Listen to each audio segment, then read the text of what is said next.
Hello, hello, everybody. It is Colin, and I'm joined by my fabulous co-host Jose. And you're here for talking ball, I presume. If not, you're in the wrong place. But Jose, my man, how's it going today?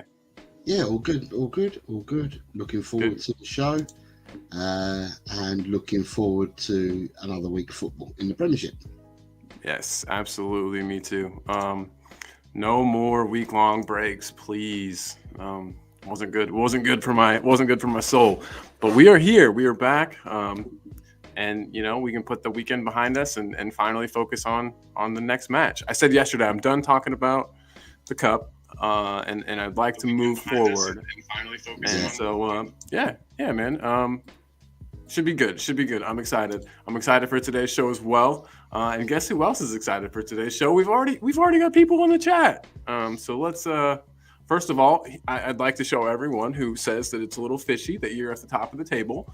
He's got his predictions in. Everybody, they're there. I don't want you to copy them, but Jose's predictions are in. So and I've got so that your is mum's in the chat now. I can see her. Julia, I got yours. I don't know where they've disappeared to, but I did get yours earlier on today. big up, big up. We've got Adrian Stroka in the house, as always, ever-present Adrian, as I call him. Adrian, good afternoon to you as well, sir. Hope you are doing great. And then we got Dekaru in the house. What is up, Dekaru? This is one of your homies, I think, Jose. Dekaru, very nice to have you here, mate. Always good, always good. And then we've got, of course, my mom, Julie. Big up to Julie in the house. Raise the roof. And then we've also got Talking Beer, who made his first appearance on the show yesterday. Jose, I don't know. Yeah, you caught that. You were watching. I did. But yeah, Well, I was on. Yeah, I did see a bit of it. yeah. It was wonderful. It was wonderful. He already said he's already got the like smashed on both channels. Everybody be like Talking Beer. This is a dual stream. We are streaming this on both Talk and Ball and El Tel Cockerel, Jose's personal channel. And let me throw that link up there for you right now. And yes, Adrian said gray robe for the win. Love it, Adrian. Love it, my man. Yeah, good stuff. And Talking Beer says he's a talker. It's right in your name, bro.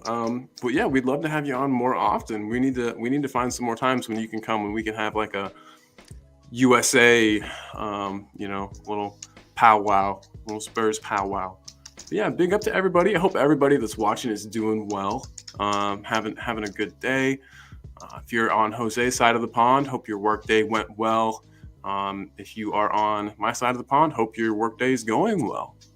We're making it through the week. We made it past Monday, and Spurs on tomorrow. So I mean, you really couldn't ask for better. So Julie has also liked on both channels. And Talking Beer says it was an honor to be on the show. What a kind gentleman you are, sir. It was an honor to have you, truly. And boom. And then there's that. And let me post. This is in case you're watching on El Tel Cockerel, and let me get the El Tel Cockerel link into. Yeah, that's I've gone into my because I see Dekaru and Adrian and Talking Beer have commented in my one, so just letting people know to come here as well. Well, here is the other one that you guys also need to be on. If you're watching this on Talking Ball, please flip over to El Tel Cockerel, slap a like, slap a subscribe, and watch wherever you feel most comfortable. We can see your comments on both of those. Descartes says, and for those of us here on the wee hours of the very, very early morning, go to sleep. Don't be like me. Descartes, we appreciate you being here, man. Big time. We appreciate it. But guys, we've got a great show planned for you today. A great show planned. I'm really excited to talk with you guys. And again, welcome one and all to Talking Ball. It is great to have you. Again, the channel is monetized now. We've got memberships available, super chats available, and so let me make sure that I have get the link up there for that as well. But if you haven't joined and you'd like to be a member, make your way over there. You can figure it out. You guys are all very savvy YouTube people. So yeah, we'd love to have you. La Familia, as we call the group, is growing. But as I always say too, if you're here at all, you're part of the family, and we appreciate you. Thank you. But guys, Spurs.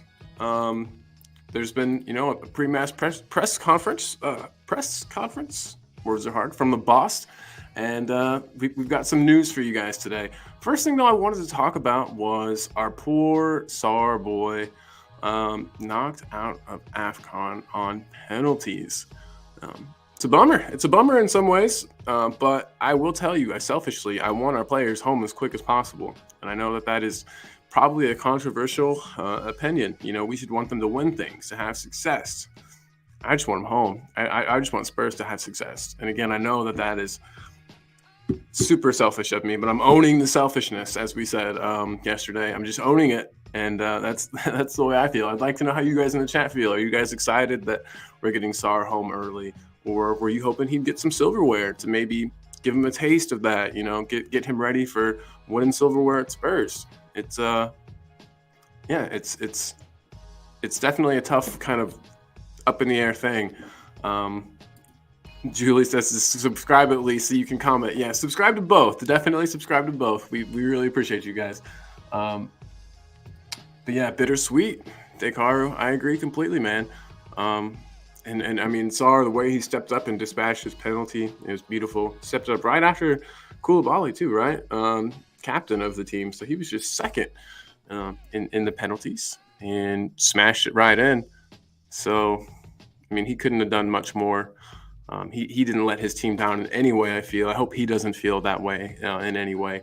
But we could really use him back. I say on a regular basis that having Sarr in the team makes the entire team function better, and the stats don't lie. I mean, he has, we've barely gotten a win.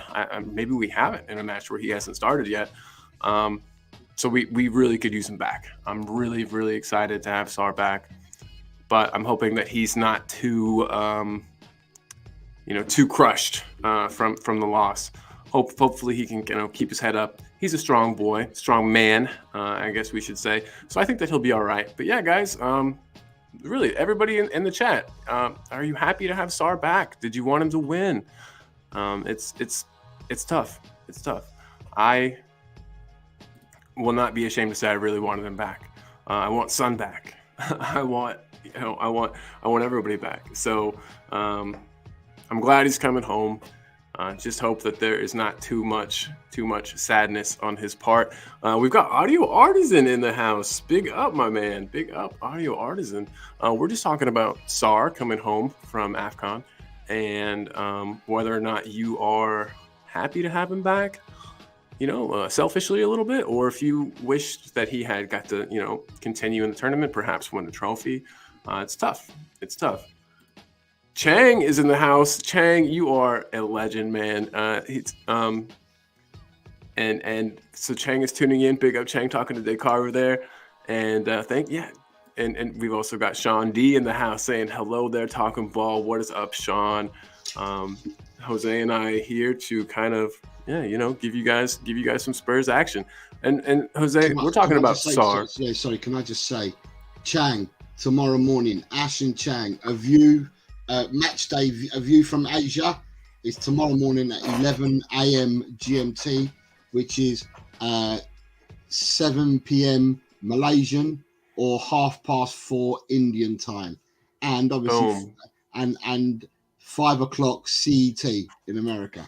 So there we go. Sir. That covers us for tomorrow. Just to let you know that it'll be a view. Match day, a view from Asia, and it'll be Ash and Chang hosting tomorrow morning. So please tune in to Ash and Chang if you possibly can, and tell your mates Ash and Chang are on. Yeah, exactly. Share it on your socials if you see it, posted. Share it, and we appreciate it. And they're bringing you kind of a special thing. So tune in, show those guys some love. Two wonderful, wonderful people and wonderful Spurs fans that have all the knowledge, all of the passion. So yeah, definitely tune in to them tomorrow. But yeah, Sean D is in the house. Audio Artisan is in the house. We've got so many people here today already. Hi, Sean D. Hi, Sean D. Nice to see you. Hi, Audio. Yep, and he's saying hopefully Sarr will use the experience to push on with Spurs for the rest of the season.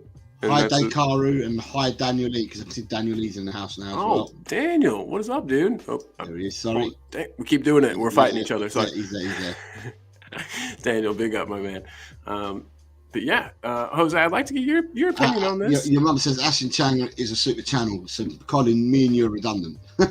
Hey, it's okay. It's okay. We got it. We got everything started, and then we've got Ash and Chang now to. And Dekaru is saying Chang Oz. I've appreciated your representation of the region. Love, yeah, because Dekaru, I believe, is in Australia as well, and I think the time zones, because the time zones differ in Australia. But I know I don't know about Dekaru, but I know that David Shear is definitely in the same time zone as Malaysia. So. But hopefully we're bringing out the content at different times of the day to actually reach you all. Are you saying it's 3 a.m. where you are now, Dekaru? Because if that's the case, then you must be 11 hours ahead and not 8.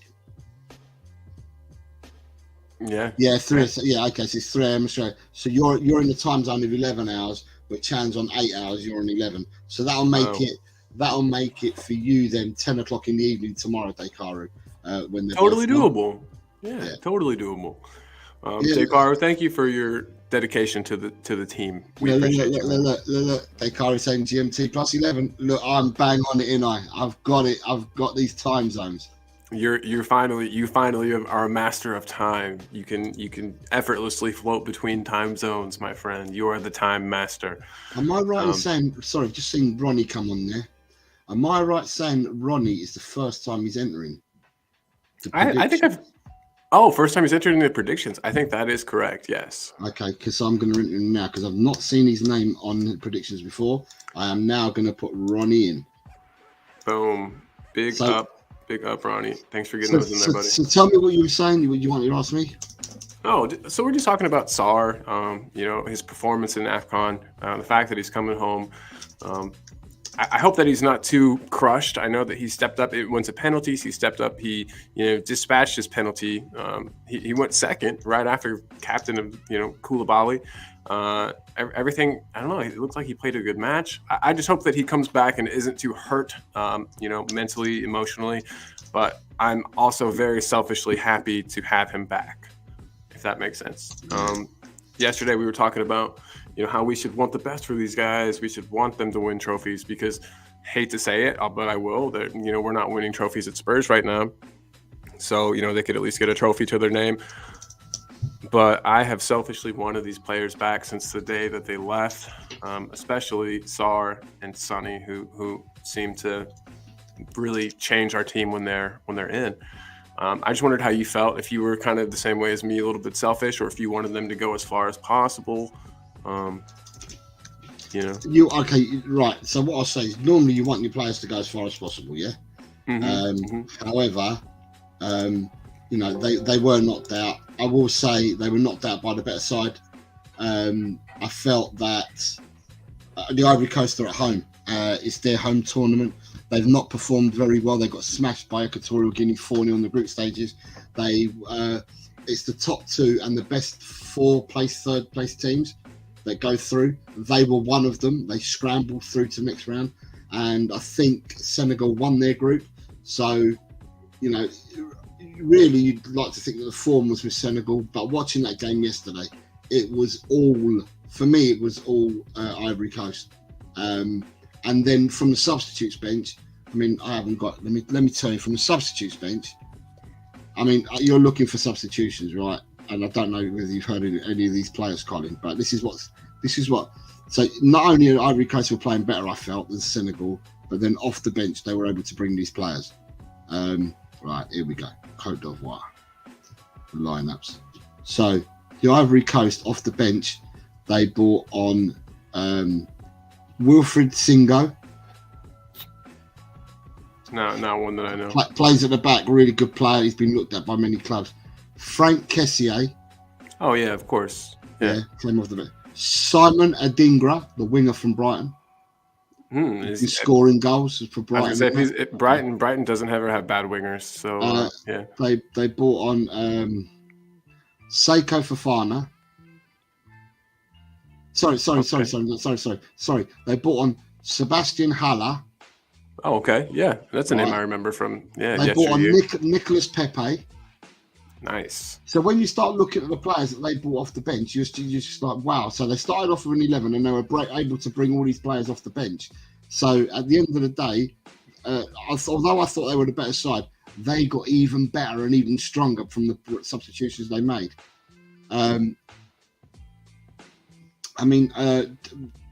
Senegal off the bench, they brought on Nicholas Jackson, the Chelsea player. Yeah, decent striker. Well, he was absolutely anonymous. He was so crap, it's beyond belief. They bought Ilman Diaye, who plays for Sheffield United or was at Sheffield United. They brought him on for Ismaila Sarr. Ismaila Sarr might as well have been a ghost because he did nothing. Dang, these are all players that usually contribute. They brought on Bama Dieng, who did nothing at all. He was just substituted with 2 minutes to go because they knew he'd take penalties.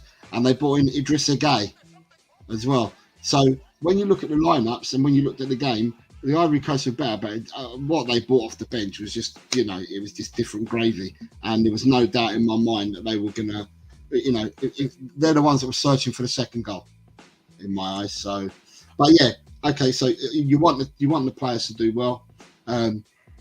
Sarr is already an AFCON champion because Senegal were the holders up until yesterday. Daniel, you've got a World Cup winner in Romero, and you've got a champion of Africa already in Sarr, and they both played for Tottenham Hotspur. So yeah, although it was disappointing for Senegal to go out, it then means that clubs that are playing this weekend get the benefit of these players. If they're not injured, they get the benefit of these players returning, and one of those players benefits us because Sarr plays for Nottingham. So Sarr's back tomorrow in the country. Andrew's confirmed this. He's back tomorrow. The person in me says Sarr's so young and so fit that could he be thrown in against Brentford? And if he was thrown in against Brentford, then everybody's saying they wanted to see Lolo, Madders and Sarr playing instead of having to wait till Saturday against Everton. Could have got him in for Brentford. I think that might be a tad bit too soon. But yeah, we'll have to wait and see. Yeah. So, but are you feeling so back to the selfishness and wanting our players for Spurs? Do you feel the same way about Sonny? Do you?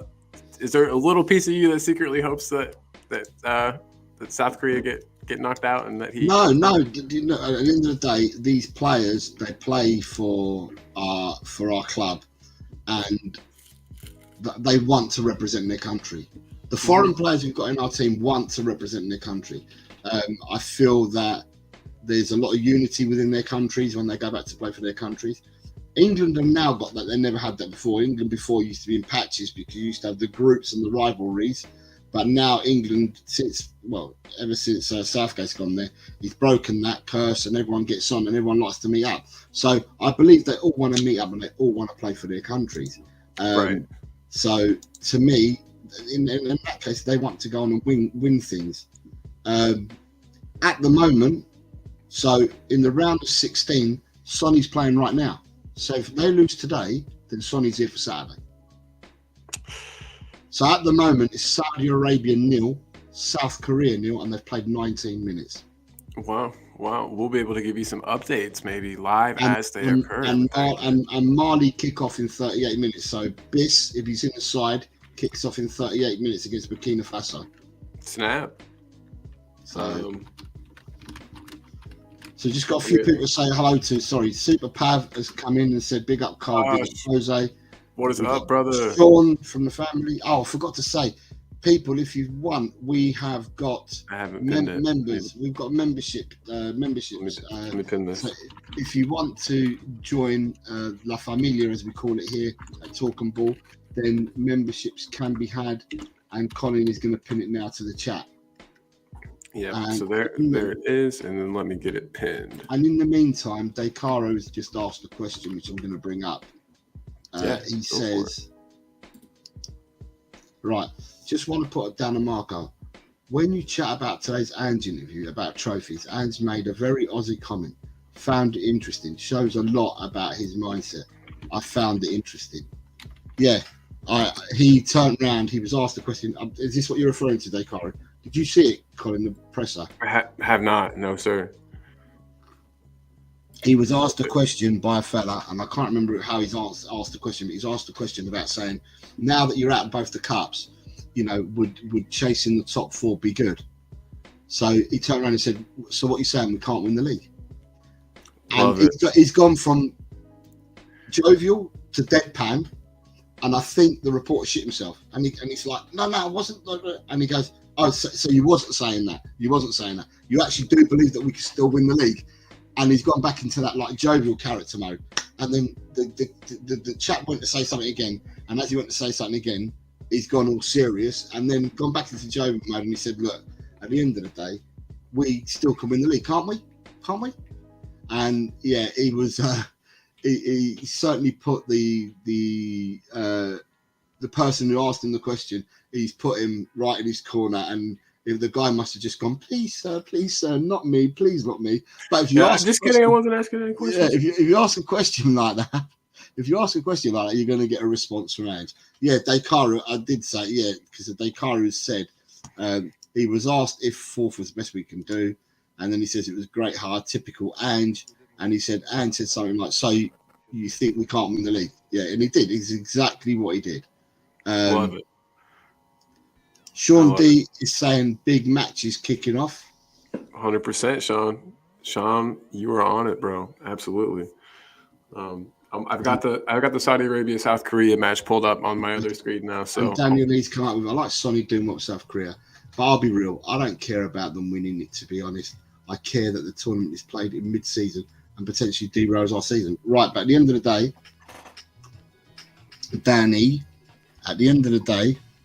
we have 2 tournaments. Sorry, we have more tournaments that are like this, because when you research players and you buy players, you know that players, if they belong to the African nations or they belong to the Asian nations, there's a possibility that if they're going to be playing in the Premier League, they're going to be decent players. So there's going to be a probability that their nation would qualify for these said competitions, and therefore they're going to be away once every 2 years.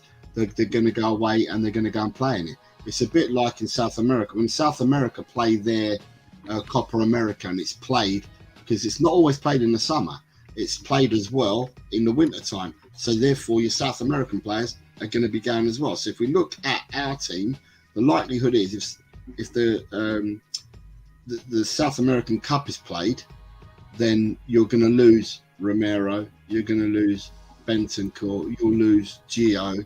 There's plenty of players that we would lose to that scenario as well. I think the South American might be next year, and if it's next year, the next winter we'll be losing them players if they qualify. And you know, it's the only time that you'll lose the players out of season is when it's a World Cup. But in season, anywhere other than the World Cups, or even say the European Championships, it's going to be during the season, and we'll end up losing players, and that's the same for every team. So that's what I'll say about that. Yeah. You know when you purchase a player, like you said, that they'll be gone. And I think most teams do a pretty good job of playing around it. No, I was saying most teams do a pretty good job of playing around it, and make sure that they've got adequate cover. And I think you sometimes get kind of cut rate deals on a player because you know that they'll be gone for those periods of time. Sometimes you can get better deals on players from those countries. But yeah, sorry, didn't mean to. No. We've got another question. We've got is from Super Pav. This question: what are your thoughts on AFCON and Asia Cup? I see a lot of people describe it as a glorified friendly tournament. Also, do you think there should be international breaks for them? Right. Do you want to take this one first, and I'll answer it after, Carl? Yeah, I'll take it. I mean, like you were saying, these players have a lot of pride, and playing for your country is something that only, a very small, select handful of people get to do. I mean, and so it means a lot to these guys. AFCON especially, I feel like there aren't enough. I know in the Asia Cup, you've also got the Asian Games. You've got other tournaments there, but I feel like AFCON is a pretty special thing. It's a pretty, even though sometimes, and God, never mind, I almost said something that I'm not going to say, but it's it's good football. It's always exciting. It seems like the same team never wins twice in a row. In fact, I read some statistic that I think that the winners haven't even made it to the quarterfinals like the past couple of years, the previous year's winners. So AFCON, I think, is a pretty cool, pretty special tournament. I see it as more than a glorified friendly to me. And should there be an international break for it? They did a pretty good job of scheduling it, or scheduling them, or having us. We had a break, or that last week, we had a break that kind of fell into place. Should there be an international break for it? Maybe, but how many international breaks can we have? But I guess it wouldn't be that hard to have put one of the international breaks at this time. I don't know. I just don't. I don't think it's possible to have as many international breaks as we would need, and I think that all teams are under the same. It's not just Tottenham that are getting. I don't want to say hurt, but that are getting affected by this. So an international break would be nice. I do see them as more than glorified friendly tournaments, at least for the teams involved. But that being said, I don't, since I'm not of South Korean descent or of I don't really care if they win, and that sounds terrible. I just want Spurs to do well. And again, I know that's very selfish of me, but it's where I stand. Yesterday, I was on Jacob's show, and he said, if you're feeling selfish, own it. Own that selfishness. And so I'll just tell you guys, yes, I am selfish. I love Tottenham more than I love, these players' national teams. But I also understand why the players love their national team so much and get so much enjoyment and so much fulfillment and pride playing for them. So I've answered with a non-answer, as I usually try to do. Okay, so for me, you have 5 continents, and because you have 5 continents, you're going to get 5 major tournaments. So you will get the European Championships being the major tournament for Europe, which were won last year by France. Yeah. Now, what we're saying, that when we have them tournaments, that our players don't turn up and the teams don't turn up and don't want to play in that tournament. Of course they do. So it's going to be the same for the Asian Cup. It's going to be the same for the AFCON. It's going to be the same for the Copa America. And where am I missing one? I'm missing one. What one am I missing? But anyway, you get what I'm going to. They're all going to turn up, and they're all going to play, and they're all going to want to win. Yeah. So they're important to every continent. They're important, and then basically the winners of all the continents end up playing in the Gold Cup or whatever it's called, the precursor to the World Cup. So where you get the CONCACAF winners, you get the AFCON winners, you get them all. They all end up playing against each other, and then you get an overall winner. So yes, it's important for all these nations, all the players. They want to play. It's big for them, and it's the biggest competition outside of the World Cup that they can, and possibly the Gold Cup if you want to call it that, that they can play in their lifetime. So it is important to them. As for the international breaks, I was of the opinion, and I don't think I'm wrong here, that when there are international breaks, everybody seems to play in them international breaks, because I can recall players being away on international break, going all over the world to play football. So I think when you have the international breaks, I think them 2-week window of international breaks are for everybody to fit into that calendar. So it doesn't matter where you come from. I think you all fit into that international break. Hopefully, Super Pav, that answers your question on that. We did star it, and we did see it, and we've come to it now, because I can see later on you did ask a question of when we're going to answer your question, which we were doing. It's just that we hadn't got around to do it. There we go. He's put down, there we go. Right, Sean D. Personally, I love all our players doing well in international football, as winning breeds winning. Correct, Sean D. The mud season timetable affects all the same who sign the best in the world from those continents. Yeah, it's exactly. 100%. Big up, Sean. Big up. And I probably should be a little more sympathetic and a little more caring, and not be so selfish. So I'll work on that myself. That's a personal problem. But I just want to see Spurs do well. I think we beat City had we had Sonny and Sarr in the match. So I said I wasn't going to go back to that, so I'll stop. But you know what I mean? It's just, I just want to have our best players here, as everybody does.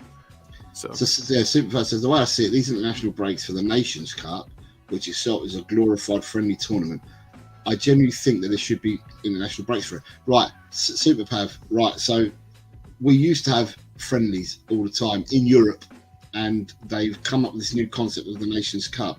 Now, it may seem like friendlies, but to me, the Nations Cup is a chance for some nations to utilise this to bleed in new players. And also, the carrot that's dangled at the end of the day is that for qualifying tournaments for the European Championships, people that do well in the Nations Cup generally get first dibs and get access to the European Championships. So, yeah, it's a more glorified. It's more glorified than friendlies, but there is a carrot that's been dangled at the end of the day that people want to get, and they've also put in the promotions and relegations. So from each league, you get promoted and relegated. So either you're playing against better opposition if you go up a league, or you're playing against worse opposition, or upcoming opposition if you get my meaning. So someone like Scotland benefited from this because Scotland ended up getting promoted to the A leagues, and then from playing against better teams and that, Scotland have ended up qualifying for this year's Euros. They ended up coming second to Spain in their group. In a group that had, I can't remember who the other team was. I don't know, Poland or someone. Poland or someone that was more fancied than Scotland to get through. So playing in the Nations Cup has actually helped them, and it's propelled them playing against better teams. That meant that they've now qualified for the Euros by right for finishing second in their group. I think, if I remember saying, when they started introducing these stuff, I think Wales did well at the Nations Cup as well and ended up qualifying for some tournaments as well. So there are some teams that do benefit from this. Just saying. And then we've got Jishnu. Hello, Jishnu. How are you? It says Saar Bissouma Bentancur will be back and we are good for a top 4 finish. We need set up a scout and find a generational kind of talent like Mainu to play alongside Saar in the summer. Why? Speaking of generational talents. Why? We've got Bentancur. Why? I'm just going to ask the question why, because we have Bentancur. Bentancur is more than a generational talent. Bentancur is our best player at the club, in my opinion. And he's our best midfielder, but without a shadow of a doubt. And I can't understand who, if you need someone else to play alongside Saar and Bissouma. Yeah, I mean that's a good question. Because for me, I'd have Bentancur would be the first midfielder I stick in the team. That's my personal opinion. That's the first player. That's the first player you're sticking in the team. Be honest. And I've stuck to this. I've stuck to my guns. Even when he was injured, I was saying the first person on the sheet for me will be, and there's always going to be Bentancur. So you build a team and you play players with Bentancur. So I can't understand that, Jishnu. I would have Bentancur there as my first midfielder. Now, if you want to build from Bentancur onwards and you feel that we haven't got players that are good enough, then okay, you know, who do we need to go and get? But Bentancur's in my starting lineup straight away. Yeah, and again, I'll say I think for Jose, I think Bentancur is your first player in the starting 11. I think you'd line him up there first choice, first thing. Yeah, Jishnu, tell me who you'd bring in, because at the moment, I mean, I was having this discussion offline with Colin before we come onto the show today, and I said to him, look, I've heard comments today on other shows, and it made me think, right? And I heard people saying that we've got a goalkeeper, we've got a defence sorted out now. Our midfield is generally okay because we've got decent players in midfield. So when you look at, you've got Saar, Bentancur, Maddison, Bissouma. So you've got 4 decent players in there, 4 into 3, 4 decent. If you can put Kulu in there if you wanted, or you keep Kulu out wide. But where we're struggling is up top. And with all this FFP that's been going on, I don't want to. We've gone past 10 minutes, so we're not getting monetised by saying this. No, it's no. Right. So someone's words to this were, if we've got a big dick, let us get our balls out as well. Show our balls with our dick and spend the money. Because if we're so savvy with FFP. The FFP, then why can't we go and slap 70 million for Rafael Leao? Just plonk it down on the table. Why can't you slap all right, don't quote me on these names. I'm just gonna shoot names, right? So why can't you slap 70 million for Leao? Why can't you slap 70 million for a Rashford? Let's say, why can't you slap 70 million if Gallagher was your preferred choice? That's 210 million. But if we're within FFP, why can't we just slap that money down and make that statement of intent? So you improve your first team. You're not improving the bench. You're improving your first team. Do you see what I mean? And that kind of got me thinking. And I thought to myself, yeah. At the end of the day, that's, it makes a lot of sense. If we're well within the FFP, why can't we go down and make statements of intent? Or are we now lining ourselves up for the summer because we're knowing about all FFP now and that people are going to have to sell their players? Another person said, why can't we just do a round robin of the people that are going to be breaking FFP and then take their best players off them? Say, at this club, let's say Forest, Morgan Gibbs White, you're their best player. You need to sell him. We're going to give you 40 million for him. Take him away. Jared Brathwaite, you're the best player at Everton. You're going to get done. We'll give you 40 million for him. And pick off your players and buy them like that. Buy the best player from each club. We've got the money. We should be doing stuff like that. And it got me thinking. Part of me says, why can't we do that? Why can't we go ahead and do that? So, I agree completely. I wonder too. I know that we'll get to this as well, and as part of the press conference that it was said that the boss doesn't see many incomings or any maybe more incomings, but you would think that with FFP being the way it is and so many clubs needing to right the wrongs, in the books, so to speak, that there might be some bargains to be had. This is Levy time. You know what I mean? This is when Levy likes to work his magic at the end of the window. Teams needing money. I could see some cheeky bids in there for some players. I'm trying to think of the teams in most trouble right now. Like you already mentioned, Everton, of course. Oh, there's loads though, Colin. I mean, I'm just naming the two that have admitted their guilt. Everton and Forest have admitted their guilt. They haven't been charged. We're waiting for the teams to be charged, but them two admitted their guilt because they knew they were going to get charged. So they've admitted their guilt straight away before being charged. But according to the stats that were being shown prior to it being announced, there's about 10 teams that are in danger of FFP and that have probably broken it. Now, but they haven't been charged as yet. These are two teams that admitted their guilt. They weren't charged, they admitted it. There are clubs that are going to get charged. And if that's the case, then that's when we should be doing it. Sorry, just want to catch up with the chat because we're dropping behind. Bissouma got dropped to the bench. Højbjerg has decided to commit his short-term future to Spurs. Huge news. Julie saying, us Yanks don't feel a strong bond with the national teams because ours is weak usually. I don't think it is. I think America have actually got a very, very good squad. Is the next World Cup not in America? Isn't it one of those split ones? I'm not sure. I think the next World Cup is in America, Is it now? Hold on. Yeah, it might be split, but it's in America. Yeah, I think it's going to be in like America, Mexico. Okay. But then, So then that means, because I remember U.S., Mexico, and Canada. Yeah. Okay, because I remember when the World Cup was on, people were talking about the Americans. They were building a side for their next World Cup. So you had a load of youngsters playing in the last World Cup because you were building up for the next World Cup.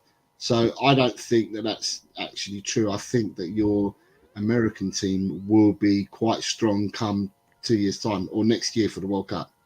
It's improving. It's definitely improving, and that's down to the grassroots levels all the way up, and kind of getting rid of that pay to play bull crap. But that still goes on in this country. Talking Beer knows his kids play right now, but yeah. So you've got Talking Beer saying, I don't know if we're going to sign anyone else. It looks like Hill's leaving. I haven't seen that rumor yet. Daniel Lee saying that he is selfish about Son because he says that we haven't won since Son's gone to play with South Korea.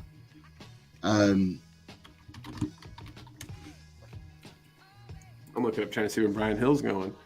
Hill's won by Brighton, Forest. Yeah. Brighton apparently talks to him. Superpath says, I think Gishnu is getting a Højbjerg replacement, which I know for a fact, Jose, you're not against. Yeah, no. He what are you talking about? Jose loves Højbjerg. He wants him starting every match. Daniel Lee is saying he agrees with me that Benton calls an automatic starter. Sean D, how many signings away are we from a team that can rise to greatness? One striker, a box to box mid, more than that? Do you know what? Can we start that for a second? Definitely. Yeah, let's come back to that for sure. Yeah. You've got the big boys in the house. Hey, Leo. I know Leo's sick like me. He's feeling better today. Big up, Leo. Hope you're doing well, man.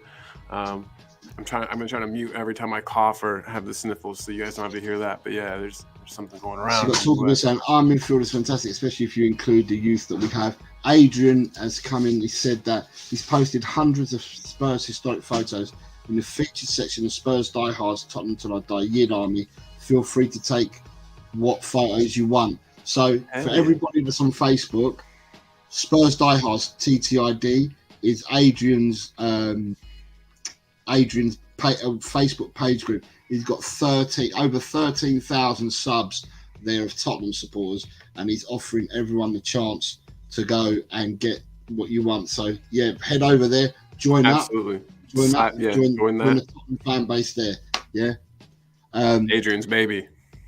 Talking beer saying Jose let it rip, brother. Slap your balls on the table and get the winger we need. Yeah, we do. We do need a winger. I think I walked into the convo at the wrong time. Something about big dicks. Yeah, I mean, we're just slapping them on the table too, Leo. We're just slapping them up. In the future, brother, and as a backup for both Biss and Bentancur next season, we have UEFA Champions League next season, and Skip and Højbjerg will leave, and we need to identify. So we need to definitely form midfielders. Right. So we've got 4 at the moment, Jishnu. I'm not saying that we shouldn't bring players in the summer. You heard what I just said now. Why can't we? And it made me think, if we're so great in this FFP predicament at the moment, some people were saying that we could spend up to 400 million and be nowhere near breaking FFP. We've got high wage earners off our payroll at the moment. So it makes me think, Jishnu, like I said, it's making me think, why can't we go and act big and say, right, if we're in the best position possible, let's go and slap down and bring these players in. Not loan to buys, let's just get them, put the money down and bring them in. And come to think of it too, when I know that Postecoglou was asked about signings today, and he said, "Oh, no more incomings." Who would it benefit if he said, "Yeah, we're actually looking to bring in four more players"? You know what I mean? I feel like we're going to come to that. This is for the summer. This is for the summer. I'm just backing up what Jishnu's saying. I'm not against what you're saying, Jishnu. I think, and like I said a minute ago, I think we should start slapping down money on players and acting bigger, but bringing in players that improve our first team, not that improve our squad, i.e. sit on the bench. Bring players in that will improve our first team, i.e. can play straight away and give competition to others we've got. So it means that we put out our best 11 that Ange thinks on the day can win us the games, and then if need be, and we're bringing players off the bench, then our quality definitely doesn't drop because they are first team players. If that makes sense, Jishny. Talking beer saying Gallagher can kick rocks. Hughes News is saying that Lucas Bergval, a Busquets type player, is the latest rumour. Also, the competition is Barcelona. That Barcelona are scouting Durgadens FC. I've heard this as well. It's been on X as well, that we are looking at this person. David Clark, good afternoon to you, David Clark. Says 37 million euros plus 9 million euros in add-ons for a player who's 18 years old, and the selling club knew that Nusa had loose particles of cartilage and a back problem, the cheeky sods. I think we dodged the bullet. Yeah, apparently today he's definitely failed the test. Sean D, sure Levy would prefer to pay with Jose balls than money. Wonder how much we could get for him. Good afternoon, Dirty Sanchez. Our high revenue should equal flex in the market these days. Big up Quez Ali, who's here. Yes, North America, is your mum saying. The World Cup, nice. And then don't get me started on pay to play. Is talking. No, I know it's coming right out of your wallet, man. I know. You got Jesus Ferreira would be a decent signing as a 10 from the US national team. Spurs ladies drew Man City in the cup in the next round. Then you've got Who's News saying Timothy Weah for the right wing. I'm a big fan of the US sides. It's Who's News. We are getting a lot better. Yeah. Who's News is our resident scout, and we love his comments in the show. And in Super says would rather have Højbjerg come on and make a change. Would rather have Højbjerg come on and make a change than Højbjerg. Okay. Right, I'm going to go back to some starred questions, but before I go back to the starred question that I've got, I'm just going to say to people, right, if you want to grab your memberships, you can do. They're pinned in the chat. Next week, we will be doing our first member calling show, and it's likely to take place next Tuesday. Yes. So, and the people that can come on and have their say will be people who are members. So if you want, that interests you, you want to become a member and support the channel, and also want to have your opinion heard and be brought onto screen and be heard, then please go ahead and join and become a member. Right, so I'm just going to go to, so Sean D had asked us a question, right? He's asked good question too, yeah. How many signings away are we from a team that can rise to greatness? A box-to-box mid, sorry, one striker, a box-to-box mid, or do we need more than that? Right, Colin, do you want to go first?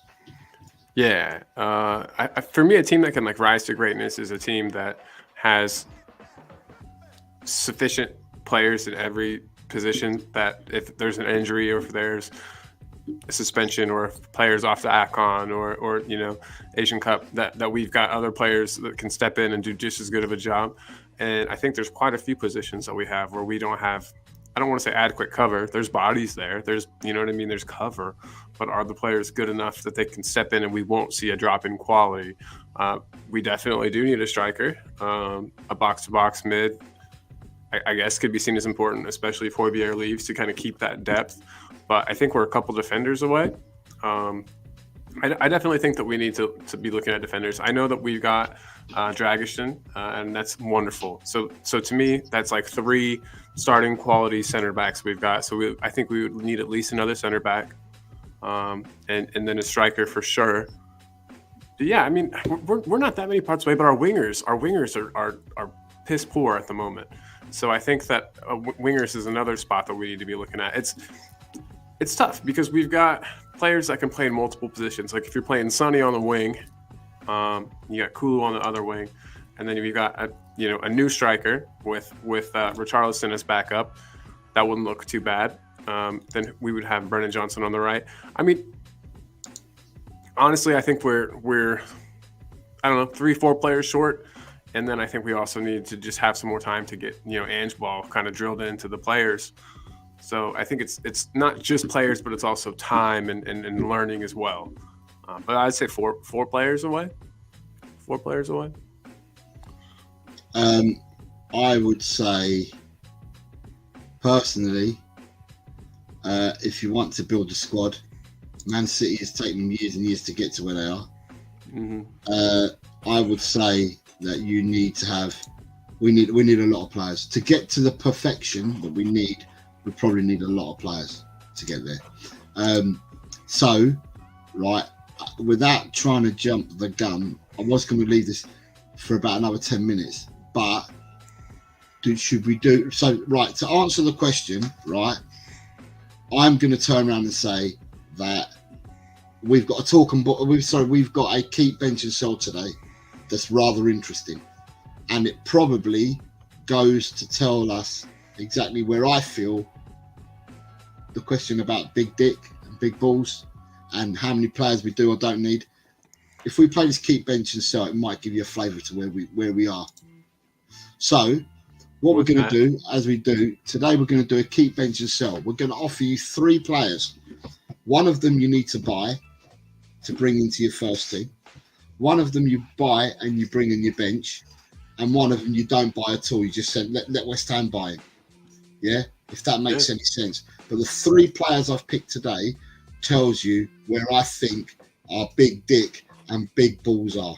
Need to come out. And with that, what an introduction. Here we go, everybody. Don't leave. This is the intro video. This isn't an outro. See you guys in a second.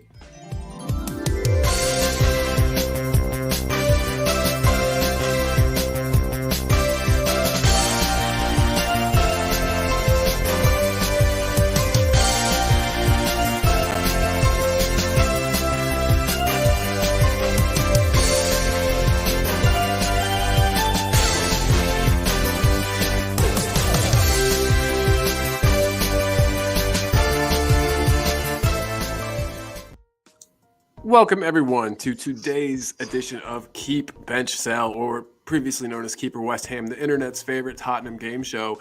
Here's us for just another second, but here are the three players for today. Jose, would you like to? Someone asked the question of what signings would we need, right? And what am I looking at, right? At the moment, I give you Timo Werner, Manor Solomon, Ryan Sessegnon. Who else can play in that position on the right? Brennan Johnson, and Kulusevski. That's what I give you for now, right? But we've got the money for FFP, and we're talking about big dick and big bollocks, right? I give you three wingers here who all play wingers, who can take men on, who can play proper football. Probably would cost you about 70 million each, give or take a few pennies. If we had big bollocks and big dicks, then these are the type of players that we need to be looking at to play in our forward three out on the wings. I give you Nico Williams, Kvaratskhelia from Napoli, and I'll give you Rafael Leao from Milan. Now, imagine these three compared to what we have already in them positions. So who are you buying to play? Who are you buying to keep on the bench? And who are you saying we don't want you? You can go and be purchased by West Ham. That's incredibly hard. Jose, I'm sure you already have your answer. No, I haven't. I just thought to myself, it goes hand in hand with what people are asking in the chat. Yeah. And it goes hand in hand with what I've been hearing people saying. And I'm just starting to think to myself, well, if we've got all this money, why aren't we spending it? Why aren't we going out and buying the player that improves your first team? And if it improves your first team, then it improves your squad, because it just means there's competition for places. I've given us the players that we've got in these positions already, right? And so these three players will probably cost you 200 million for the three of them. You probably get them for cheaper than that, but I'm just saying 200 million, right? Now, you bring them in, that improves your front three straight away. Sonny, you're keeping in your front three, ain't you? Yeah, you have to. Yeah. So let's say you use Sonny as your middle, your number 9. Then you can bring in two of these players, right, to play either side of him, right? And then you don't have to worry about Timo Werner, Solomon, Sessegnon, Brennan Johnson. That's how big boys act. These are the three players that I'm offering to you guys. Chan is the only one that's responded so far. So give it to me, Chan. Tell me who you keep, i.e. you'd buy and put in the first team, who you'd bring in and bench, and who you would let go to West Ham. So he's gone from left to right. So I'm presuming that he's buying Nico. He's benching Kvaratskhelia, and he's letting Leao be sold to West Ham. Ronnie's coming with, he's buying Nico, he's benching Leao, and he's selling Kvaratskhelia to Kvaratskhelia. That's such a hard name to pronounce, but I'm glad. I might be butchering it, but yeah, Kvaratskhelia. So right, so that's two people in the chat that have made comments. Anyone else? Any one of these players in our team would be filthy. I think it would be absolutely amazing to have a player that's not afraid to play, to play as a proper winger, beat their man. I know that Ange asks the wingers to kind of drift in centrally, but it would be nice to have like an actual winger that will beat a man. Isn't afraid. Sean D's agreeing with Ronnie. So that's buy Nico, bench Leo, and sell Kvaratskhelia. Who's news? No, you can only keep one, bench one, and sell the other one. The other one needs to go to West Ham. So you're saying play Leao. So play Leao. So keep Leao, bench Nico, and I think you're saying Kvaratskhelia goes to West Ham. So this is split. This is splitting everybody, right? Because you've got Jishnu's coming in with play Kvaratskhelia, bench Nico, which means you're selling Leao. So this is split. This is dividing opinion amongst everyone. But the reason why it's divided opinion is because these three players are top footballers, and that's why it splits opinions, because we've all got different opinions on these three players. But these three players, two of them with Sonny is an improvement on Timo Werner, Sessegnon, Solomon, Johnson, and Kulu. It's an improvement. Two of these three are an improvement on anything we've got at the moment playing in them positions in the front three. And that's why I thought it's important to do one like this today, because it marries up, as I said, what the comments are saying, and it marries up a lot of the thoughts that are going around that I've been thinking to myself as well. If we've got the money, why don't we act like big boys? Just go and splash it. Honestly, if you had a front three of Sonny and either of any of these other two fellas here, I think we'd have one of the best front three in the league. Obviously, we would need to see how they, take to the Premier League, but I mean, it would be incredibly dangerous, We've got some more answers in the chat here. Whose news is sending the Napoli player, whose name I already forgot how to say. He's sending him to West Ham. Just he's playing the Napoli player. Can you say his name for me one more time, Jose? Kvaratskhelia. He's going to play him. He's going to bench Nico Williams, and then Leao should start somewhere because of his quality. He can't bench him. I get it. He is a wonderful player. So just that is. We'll allow it this time. You didn't really sell one, but that's okay. David Clark from Leicester, big up David from Leicester, says Sonny has to play on the left, so that only leaves the right wing. Buy Williams, bench Leao, and sell Kvaratskhelia. Yeah. That's never going to stick with me. Okay. Sean D saying these are all top players. It will come down to the scouting personally and buying. These three players play in an edge system quite comfortably. My thoughts, my opinions. So, because in my opinion, the front three that he's got, he doesn't ask them to track back. Some of them might do, but he doesn't ask them to. And these players have got pace to burn, and they've got trickery in both. A lot of these have got trickery in both feet, and they would rip defenders to shreds. And as I said, I keep repeating, and I'm going to repeat myself over and over again. If you look at these three players, so you're buying one, you're benching one, and you're selling one to West Ham, these three players, any two of these three will improve on what we have at Tottenham Hotspur in the sense of, and I repeat it, we've got Werner, Sessegnon, Solomon, Johnson. Take two of the players and we could get rid of four players that we've got in these positions already. And that is slapping down, as I said, and I'll repeat this again, these three players probably cost 200 million. And that is a statement of intent. That is called big dick with big balls. Oh, yeah. And that sends a slapping that dog. If we've got the money, and we're not breaking FFP, because remember, we're not breaking FFP. We've let players go. We've let players go as well to lower our FFP as well, who are on high salaries. These players can be bought in. These players, you bring two out of the three of them in, it'll completely revolutionise what you've got up front. In my eyes.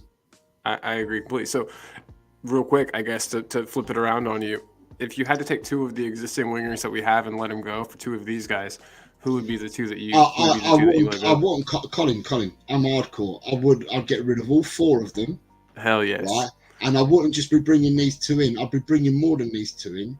Or if you're going to bring these two in, then that's when you give your players like Donnelly, Alfie Devines, your Mikey Moores. That's when you get them players coming in to be your backup players to these first teamers.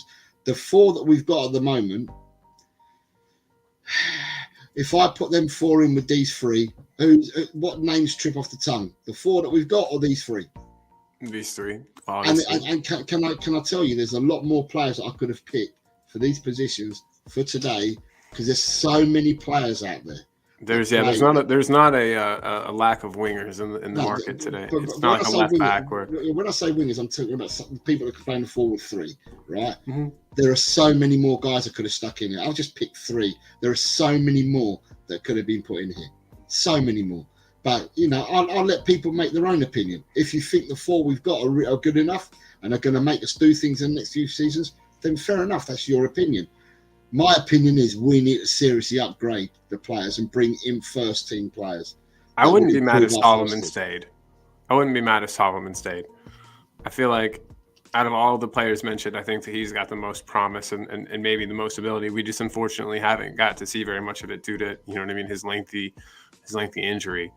So that is exciting. We get him back soon. But you're right. If we're a team that supposedly has so much money, we're doing so well, in regards to FFP, why did we bring in 2 players on basically a free? We you know what I mean? We snagged him up, because of the war in Russia and Ukraine. So we snapped up, we snapped him up, and then we've gotten Werner on a loan.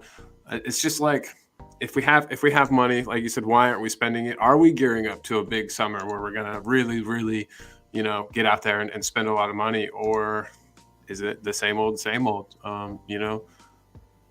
Profits over football. It's tough. I don't know exactly what the answer is. Too bad Donna Colin is not in the chat today, or we could ask her what the thinking inside the club is. I don't think Donna Cullen could answer it, because I saw the appearance that Donna Cullen made the other day on Steve Macacala, Strasbourg. Steve, he's an American chap. Yeah, supports Newcastle. Well, Donna went on that channel, and yeah, I don't know whether I'd agree with anything Donna's got to say, to be honest. Gotcha. Right, so you got Chang saying, I'm completely basing my keep, bench and sell decisions on individual awards won by each individual player, goals and assists and stats, and player current market value. So in summary, he's saying that he would buy Nico Williams, he would bench Kvaratskhelia, and he'll sell Rafael Leao to West Ham. Bobby K's in the house. He's saying, what up, Bobby? Big up everyone. Talking beer as saying, keep Leao, bench. I think he means Nico Williams, and sell Kvaratskhelia. Just news helping us say it. Kvaratskhelia. Kvaratskhelia. Daniel Sandoval, buenas tardes. Daniel Sandoval, chef en la cocina. Kvaratskhelia, who's news saying. Kvaratskhelia. Okay, I can do that. Kvaratskhelia. Talking beer saying Sonny should be a 9, backed up by Richie. We need to replace wings on both sides and have 3 to 4 competing for the 2 spots. West Ham are buying Jota, so they won't take any of these 3 because they have already shelled out for Phillips. Wait, so I didn't know that Jota was going to West Ham. Yeah, let's catch up with the chat, and you can chat if you want. Right. Yeah. So Jishnu saying, guys, what your take on Boubacar Kamara, top player, unsung hero of Villa? He is really bringing that balance to Villa, which we lack. Do you guys like to see him at Spurs in the summer? Let me just star that one as well, and we'll star the Jota one as well, and I'll come back to that.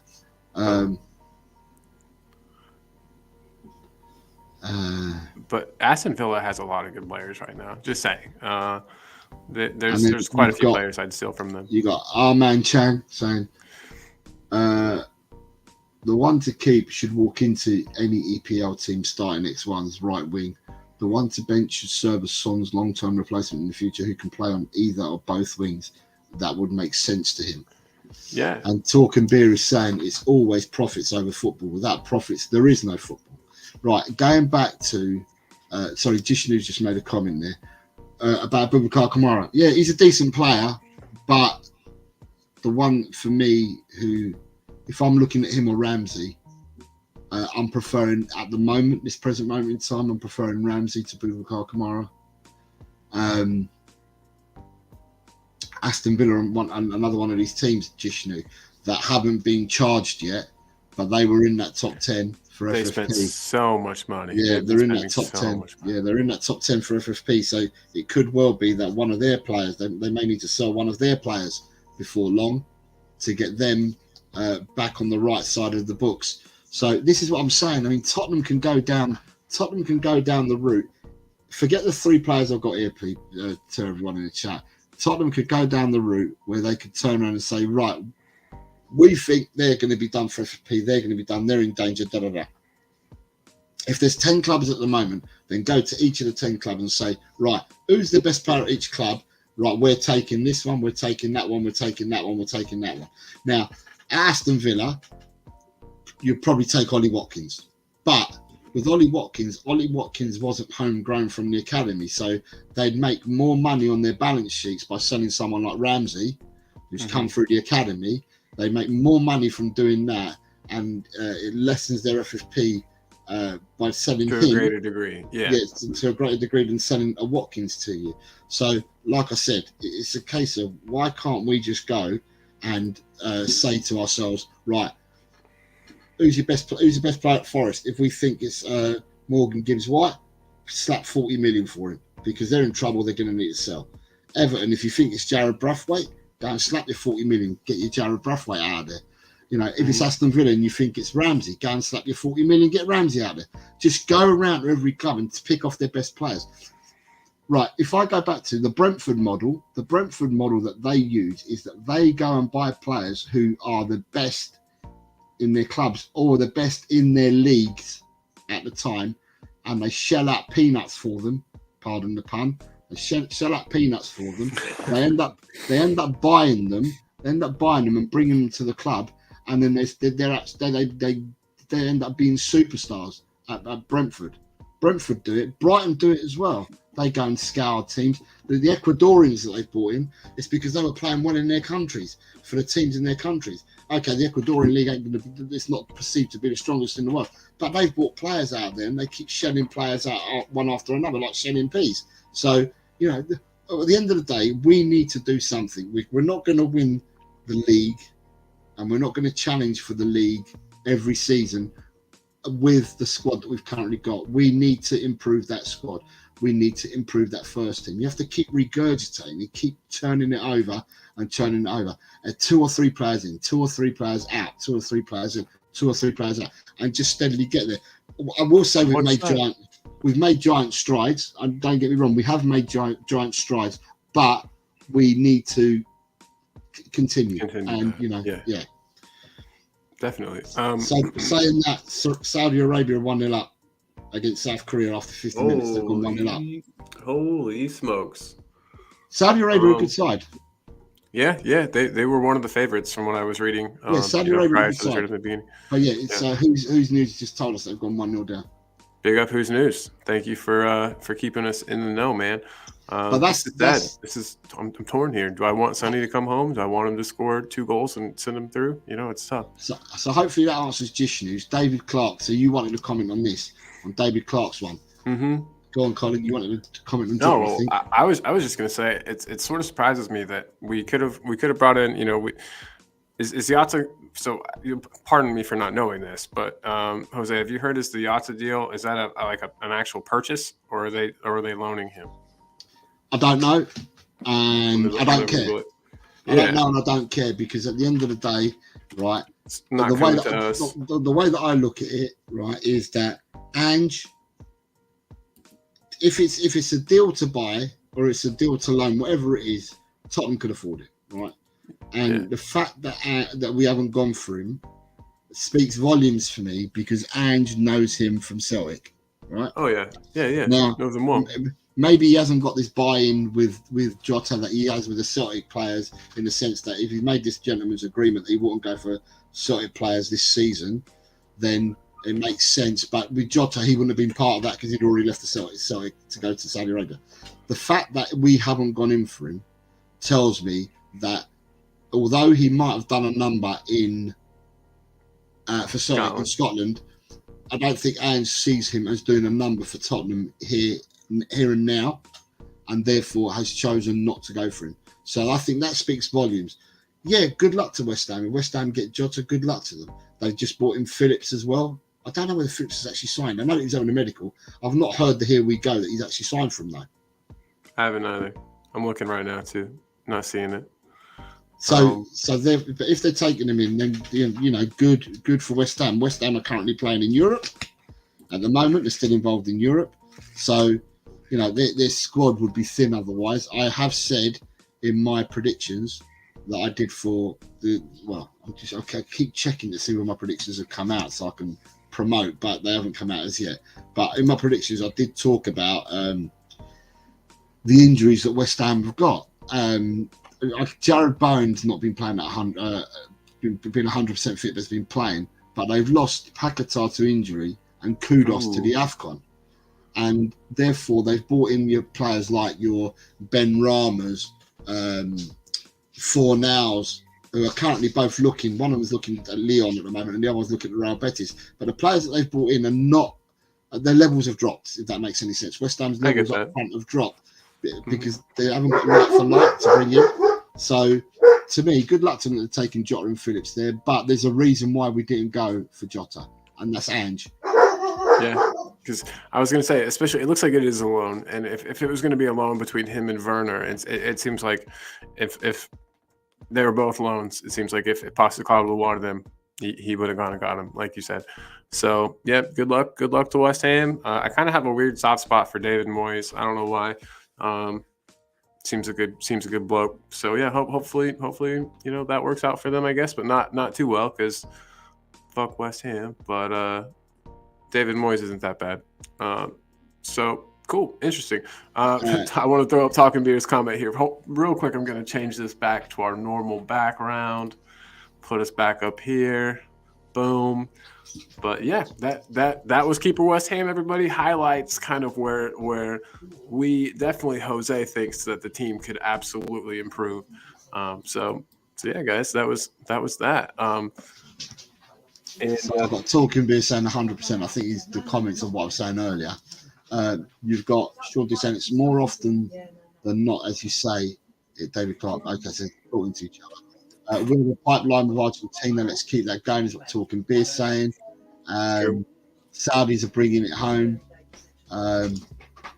Talking Beer. Jose's channeling my exact thoughts today. Get out of my head. You psychic. It's that crystal ball. Oh, some cranberries. That's good stuff. That was good stuff. Good stuff. And then you've got Sean D saying Villa have signed Morgan Rogers from Middlesbrough. Surely they need to sell now.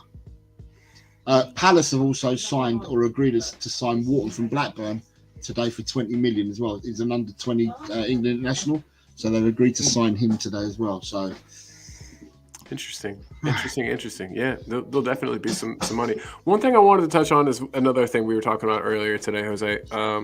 Just the fact that we've got so many young players who don't see a clear path to first team and are leaving us, and what I guess we need to do there, or what we can do. I was telling you, and I've said it before, so people forgive me if it sounds like I'm just parroting the same thing over and over, because I kind of am, but I feel like Spurs are stuck in this spot where we can't get young and up and coming players to sign for us because they don't see a clear pathway to the first team. But we also don't seem to be able to sign like the established, like top tier elite players. It's like we're stuck in this limbo where we have to pick up the players that we, hope can take a step up. I don't know. It's not a great position to be in, I don't think, and I don't really know how to get out of it other than Postecoglou playing some of the youngins, getting some people involved and showing some potential signings that there is a path for them to the first team.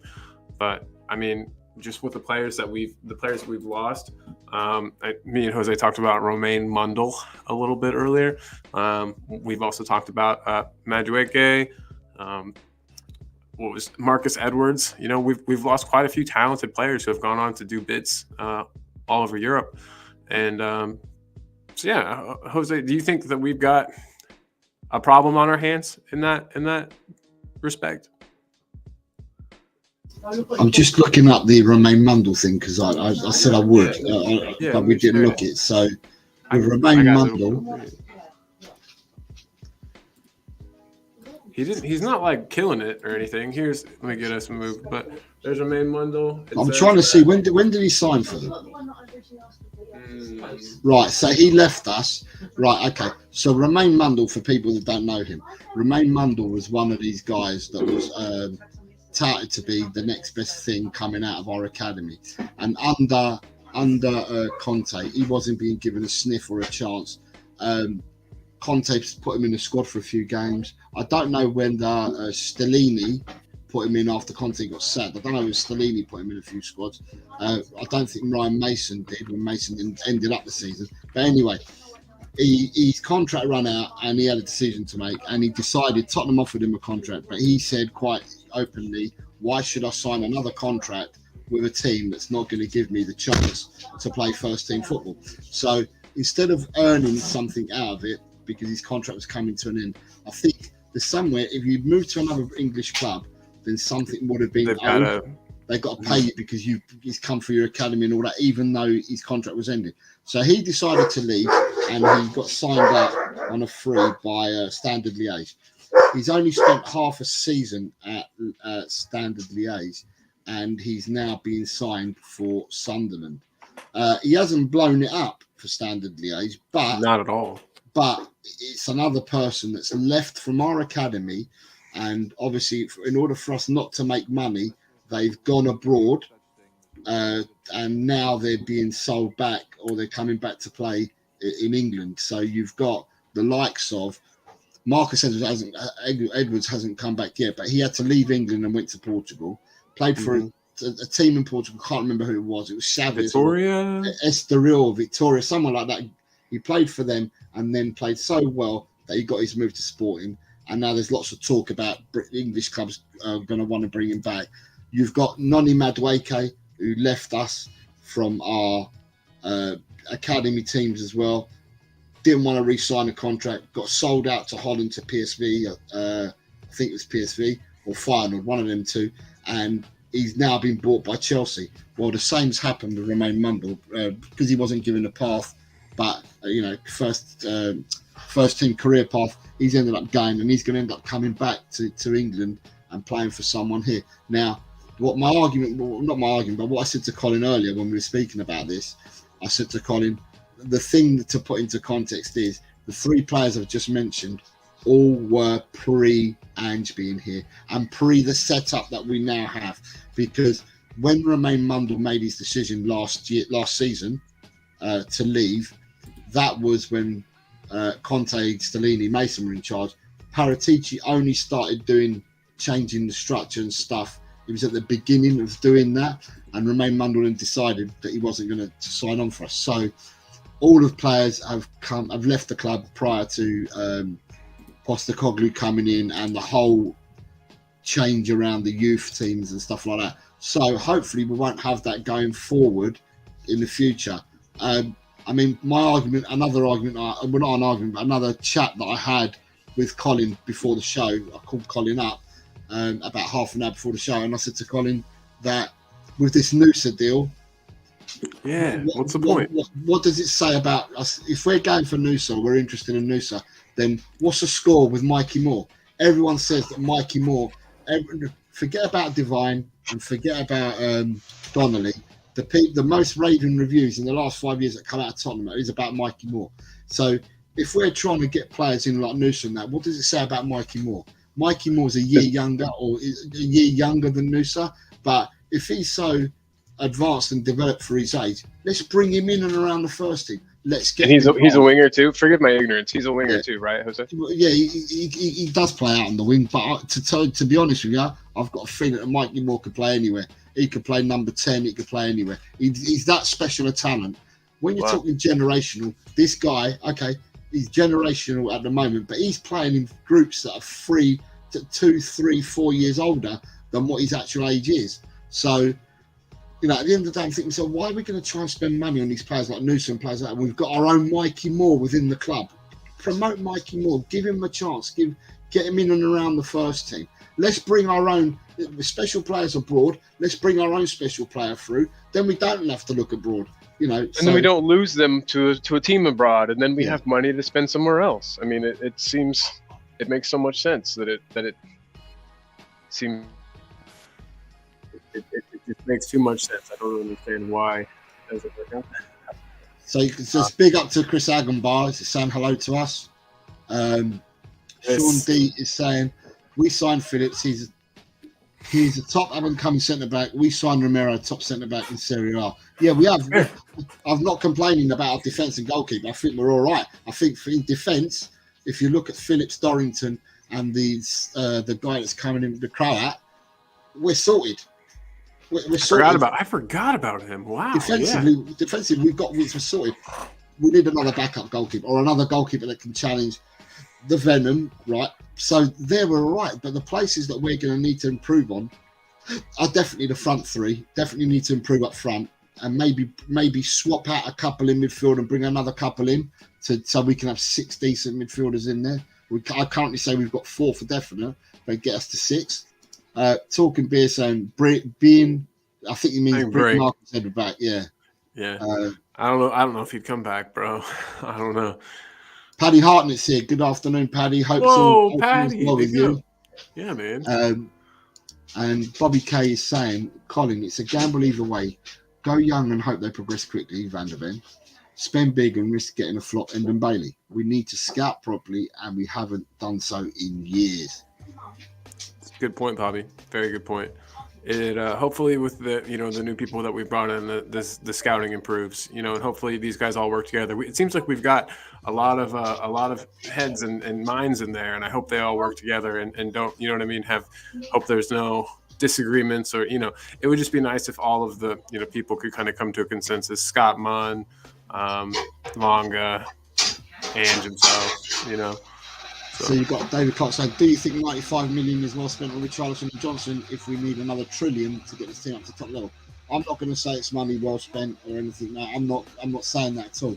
I'm just saying that with the way the markets are at the moment, and if we've got all the money, then we should be making waves, and we should be bringing in top first team talent that goes straight into first team. I don't think I can't see a reason in front of me at the moment that says that if it's all true, that we're the 8th richest club in the world, the richest club in London. We've got all this money coming in, these revenues coming in.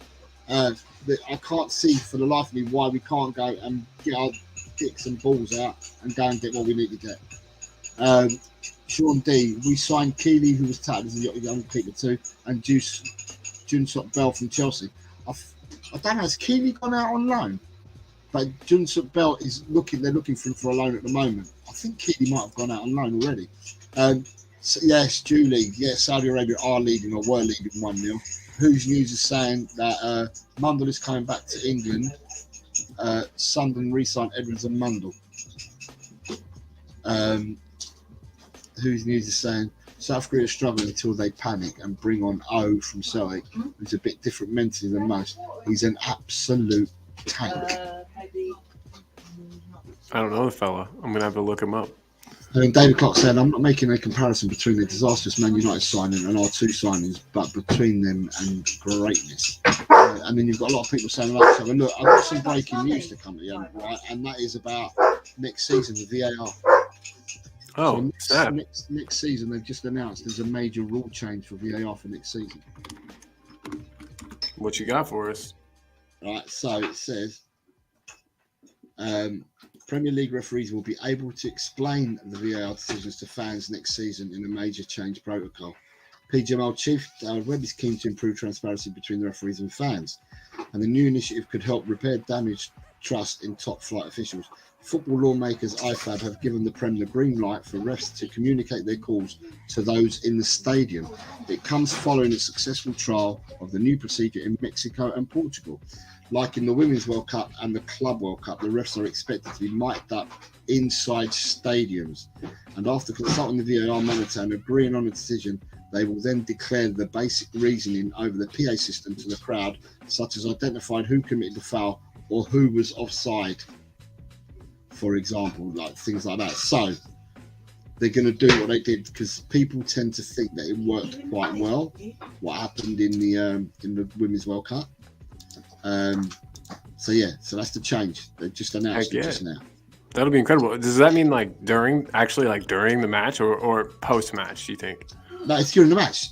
If something's given during the match and they have to go to the monitor and all that, then they make their decision and they get mic'd up and they tell you why. So if something's disallowed, they'll tell you. They'll say if something's disallowed, say disallowed goal, player number 9. Offside. So they'll tell you, or offside, player 7. They'll be able to tell you that. So they're going to mic people up. Sean D says, unless I hear VAR is gone, there is no good news about VAR. I love it. I'm not a VAR fan either. Lucy, you got some explaining to do. That's from I Love Lucy, but I don't know what we need to explain. Let us know. But I do get the I Love Lucy reference. Old American show. I'm sure you know it. Yeah, Lucille Ball. Yeah, Lucy, you got some explaining to do. Yeah, Lucille Ball. Yeah, I know Lucille Ball. So that's the latest on that. So just to let you know. Boom. Yeah. No. Thank you for letting us know. That is some good stuff. So let me see. It looked like there was another comment in here. Oh yeah, Sean's just like comparing it to American football referees, and they do that as well. The American football referees have got it hands down. The flags get thrown in, and they're able. Someone tells them straight away what's happened, and then they give you that announcement straight away. I have a feeling that even with doing that with the VAR, I've got a feeling that you still lose time. You don't lose as much time in American football, I don't think. As soon as the flags go down and someone talks to the referee mics up and says it straight away. However, with VAR, it tends to be, let's look for anything that we can possibly find to disallow a goal with. We'll go 7 phases back just to try and find something. There was a foul in the build-up a minute and a half ago. Even something innocuous, we find something, and by the time they tell the referee to go to the monitor and all that, I think it still takes time. If it sped the process up completely, then I'd be happy for it.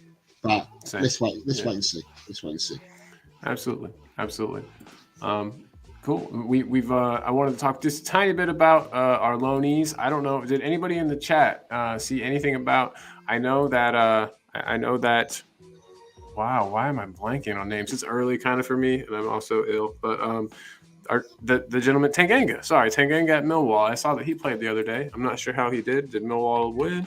No, they drew. I think they drew, and someone, or did they draw? Or did they lose? And I remember someone making a comment saying that Tanganga. It's like they drew 1-1 with Preston. It looks like. Okay, so someone said that Tanganga lost them the 3 points, but I don't know whether. Oh shit! Damn. Well, that's. I don't know whether he did or not. I'm just going by the comment that someone made. Yeah. Wow. Well, that's a bummer if true. Who else do we have on loan right now? We've got somebody else that we stuck out. Oh, it's not Dane. It's Troy Parrott still doing pretty well. Phillips is on loan, and he played the FA Cup game. They drew 1-1 against Leeds at Leeds, but Devine couldn't play because Devine had played for Port Vale, I think, in previous rounds. So therefore, he couldn't play for Leeds. He couldn't play for Plymouth. It's either that or Devine was injured, but I've not heard he was injured. So I think it's going to be the former rather than the latter. Yeah. But yeah, Phillips played really well for Plymouth against Leeds the other day as well. And it's interesting because we had Phillips defending for one end, and you had Rodon defending at the other end. So yeah, good stuff.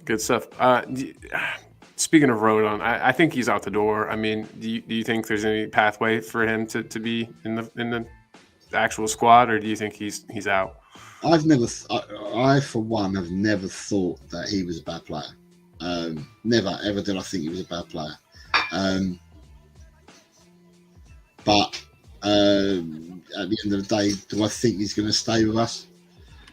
No, I think that we'll take the money from Leeds. I think what's actually happened is it worked out really, really well for us, that he's had a really, really good loan at Leeds, which means that his value has gone up from whatever it would have been pre his loan. It's actually gone up and shot up. I think that that with Leeds are wary that he's had such a good loan that other clubs may look at him and want to go in for him, either Premiership clubs or others that are challenging to come up. Mm-hmm. And therefore, I think that what they're going to try and do is they're going to try and they're going to sell him and try and make some money back on him. I don't know what we bought him for. We bought him for 10, 12 million or whatever we bought him for. I think Tottenham will be looking for at least that back. And there's a possibility, and I don't know how Leeds have got the money. I know they've got parachute payments that have only just come down. And I suppose it won't hit them hard if they come up straight away. But if they can afford 15 million for him, then Leeds have done well, because not many clubs outside of the Premiership. Well, in the Premiership, they're struggling with FFP. Okay, so Leeds don't get hit by the FFP because there'll be, what can you lose? 70,000 per year or something like that? But when you're in division, or when you're in a championship, it comes down to 35,000. So I think that if they can afford it and they want to give us the 15 million, I think Tottenham will open their hands gladly and take it. Yeah, I agree though. I didn't think he was a bad player. I kind of thought he got the short end of the stick. Anytime I saw him play, he looked solid enough. Always better than Davinson to me. But Davinson also, I mean, towards the very end of him being here, he didn't look that bad either. But Spurs Loanies, thank you for Adrian getting this up here for us. We've got Parrott, Phillips, Divine, Rodon, Tanganga, Spence, who I know played the other day, and Ndombele. I heard that Spence had a good match. Right. Didn't get the chance to watch.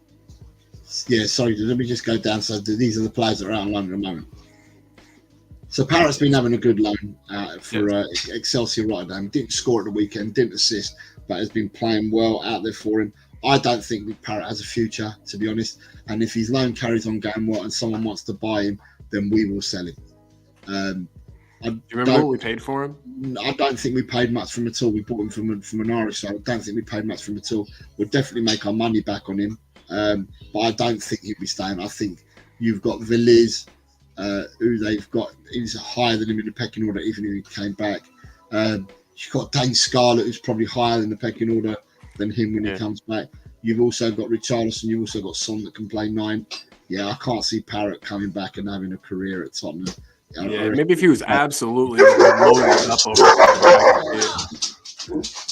Kaiba and Kira, everybody, right? They've just gone absolutely mad. Hey, you gotta love them. You gotta love them. That's what they're there for, too. Guard dogs, man. Big old German Shepherd. Spence, I think, only played 45 minutes for Genoa at the weekend. And Ndombele, I'm not sure, because Galatasaray didn't play. I think Galatasaray might have played last night or something. So I've not checked out on Galatasaray to see whether he played or not. But he ain't coming back. I mean, I heard reports saying he was overweight and they didn't want him and all that. He's not coming back. He's staying on his loan. I mean, I don't want to say the famous large words because there's only 3 days left of the window open. But I don't think Ndobele's coming back. He's there to stay to the end of the season. But he's also come out with comments, or comments have been picked up from him that I've seen banding around, that he said he wants to go back to France. He looks like he came in as a sub in their match last night, which they did win 2-1. So it was last night. I knew it went the weekend because I don't remember seeing them playing at the weekend. So yeah. Yeah, Wilfred Zaha looks like he had a good match. I've always liked Wilfred Zaha. I wish we would have gone in for him in the past. But anyway, that ship has long since sailed. Oh God. But I guess. With Ndombele, if he wants to go to France, at the moment, the only team that's buying in France is Lyon. Mm-hmm. And Lyon is struggling badly, man. Oh my God, they're fall from grace. They're struggling so bad. That would be a nice return home to him, isn't? That's where we purchased him from, correct? Yeah, but they are struggling so much, so much. They are a shadow of their former selves. They have really fallen down big time in the league. If French clubs want to buy him, I'm sure that Tottenham won't be selling him for ridiculous money. Tottenham will just want him off the wage books. If you buy a player and you send him out for all 4 years on loan, then you're not going to want the player in his last year. So I'm hoping that a deal can be done. Listen, even if we sold him for 10 million, 5 million, just as long as you get him away and off the wage books, the wage structure, then that'll be a result. And I think hopefully in the summer that's gonna happen with him. Going back to, so we're caught up with the loanees. Yes. Now I'm just going to go back to who was it that I saw had made a first comment on it? Pranvat is here. So you've got Sean D saying, kind of like rugby too, where you can hear the rest talking. Again, it just needs to go. The game needs to flow. Talking Beer says, as long as we don't have 4 hours of game and commercials and 30 minutes of actual gameplay. That's why I cannot stand the NFL. I can't stand it. And the NFL officials still make it complete balls up in their decisions, is David Clark. VAR going nowhere, Jose. We have to hope they tweak it to finally get it right. They invested too much money and promoted it too much to say it's a failure. I'm not saying, I'm just saying, Bobby, that they're going to let the referees now talk to the crowd and give their decision rather than having to wait around to find out what's going on. That they're going to do what they did at the Women's World Cup. That's what they've announced today. That's what I want. Yeah, the World Cup, it seems like they had it right. It seems like it worked much more efficiently in the World Cup. But I still think it took time, though, Colin. It still takes time to make that decision. Right. Yeah. It's like the people in the VR room that take their time making the decision. So it doesn't matter. The referee tells you what's happened. You know, the crowd gets to know, because let's be honest, if you're watching football on a decent channel, right, what was happening at the start of this season was when the decision was being made, Sky, watching the matches on Sky, the pundits on Sky were telling us what the decision was. So we all knew the decision watching it from home. The people who are in the stadium, they still don't know the decision. Because we were being told at home before the people in the stadium who've paid their money to go watch the game. Yeah. So yeah. just what I mean. So it does need working on. It does need working on. But I hope that they can speed it up too, like you were saying. But if the paying public, because they go to the games, the paying public can get told before us at home, then it's better still because they're the paying public, aren't they? There, yeah, absolutely. Talking about saying VR is still better than anything in American football. Agreed, brother. Talking about says, y'all reach up there and hit this button. Yeah, slap that like button, everybody. Come on. If we can sell Dyer to Bayern, I can see Real coming knocking for Rodon from Bobby K. Love it, Bobby. Love it, love it, love it. Yeah, I still can't believe the Dyer to Bayern. Is he starting? Has he been starting for them? He started on the weekend. He played well. Played really well on the weekend. I wondered if he would. Same, you know how it seems like they play a different system now. Yeah, exactly. He can sit back a bit more. It looks like. But they played, but he was actually man marking as well. They played a risky game because they were going 2-on-2. Mm-hmm. So when the ball went out to the right, the forward would go towards the right, but the two centre backs, it was him and De Ligt playing the other day. They both trapped their forward. They both went with their forwards. So a man on the forwards all the time. So but it's the way they play. But he played well. I can't say he played badly. He did play well. Sean D, VAR will never be right. Andrew's 100% right on it, but we don't get much right in this world. So of course it will stay. Arsenal fans, they hate it. Pramvat, good afternoon, good evening, Pramvat, wherever you are, mate. Nice to see you. Nice to see you. Will Lancashire and Santiago, I reckon, will get game time in the second half of the season. I'm not sure. I'm not sure whose news. I'm not sure. What do you know? I would love that. I would love to see it, but I'm not sure either. I know that they've been training with the first team, and look at this from Adrian. So this is interesting because Adrian is saying he reckons that Parrott will be part of the first team. I don't think he will, but I might be wrong. Parrott will be part of the first team next season, which means we can get rid of one of the 8 homegrown we have at present. Austin Whiteman forced to skip Sessignon, Davis, Johnson, Madison. Well, do you know what? When you look at them, mate, they don't really excite, do they? And there's a fair few that you think just, oh, see you later, jog on, replace them. God, the sooner we get a Forster back up, the better, in my opinion. I know that goalkeepers don't need subbed out or swapped out quite as often as other players, but God, I don't want pan hands in goal for us ever again. I still haven't forgiven him for that cup match. And Ndombele needs to stop being called Mac Ndombele and renamed Ndom Kebab, since he seems to really like them now. Looking at him, he really, really likes them. He's a big dude. I will give you that. Sean D says Ndom Kebab, such a shame. What a talent. 100%. I was so excited. I watched more compilation videos of that guy than any other player ever. I got so excited when he was coming. I thought we have our Dembele replacement, and then look how that turned out for me. So. In the mud. Yes. And looking at that, right? So sorry, did you want to do the predictions thing? Yeah, let's go ahead and let's get everybody caught up on the predictions on where we are. Let me throw those up here 1 second. So first, here are the last week's predictions. Let me get that comment off there. Sorry about that. It's blocking our way, and I think I need to get this banner out too. All right, guys. So here are last week's predictions. Everybody, of course, remember orange means that you picked the correct team to win.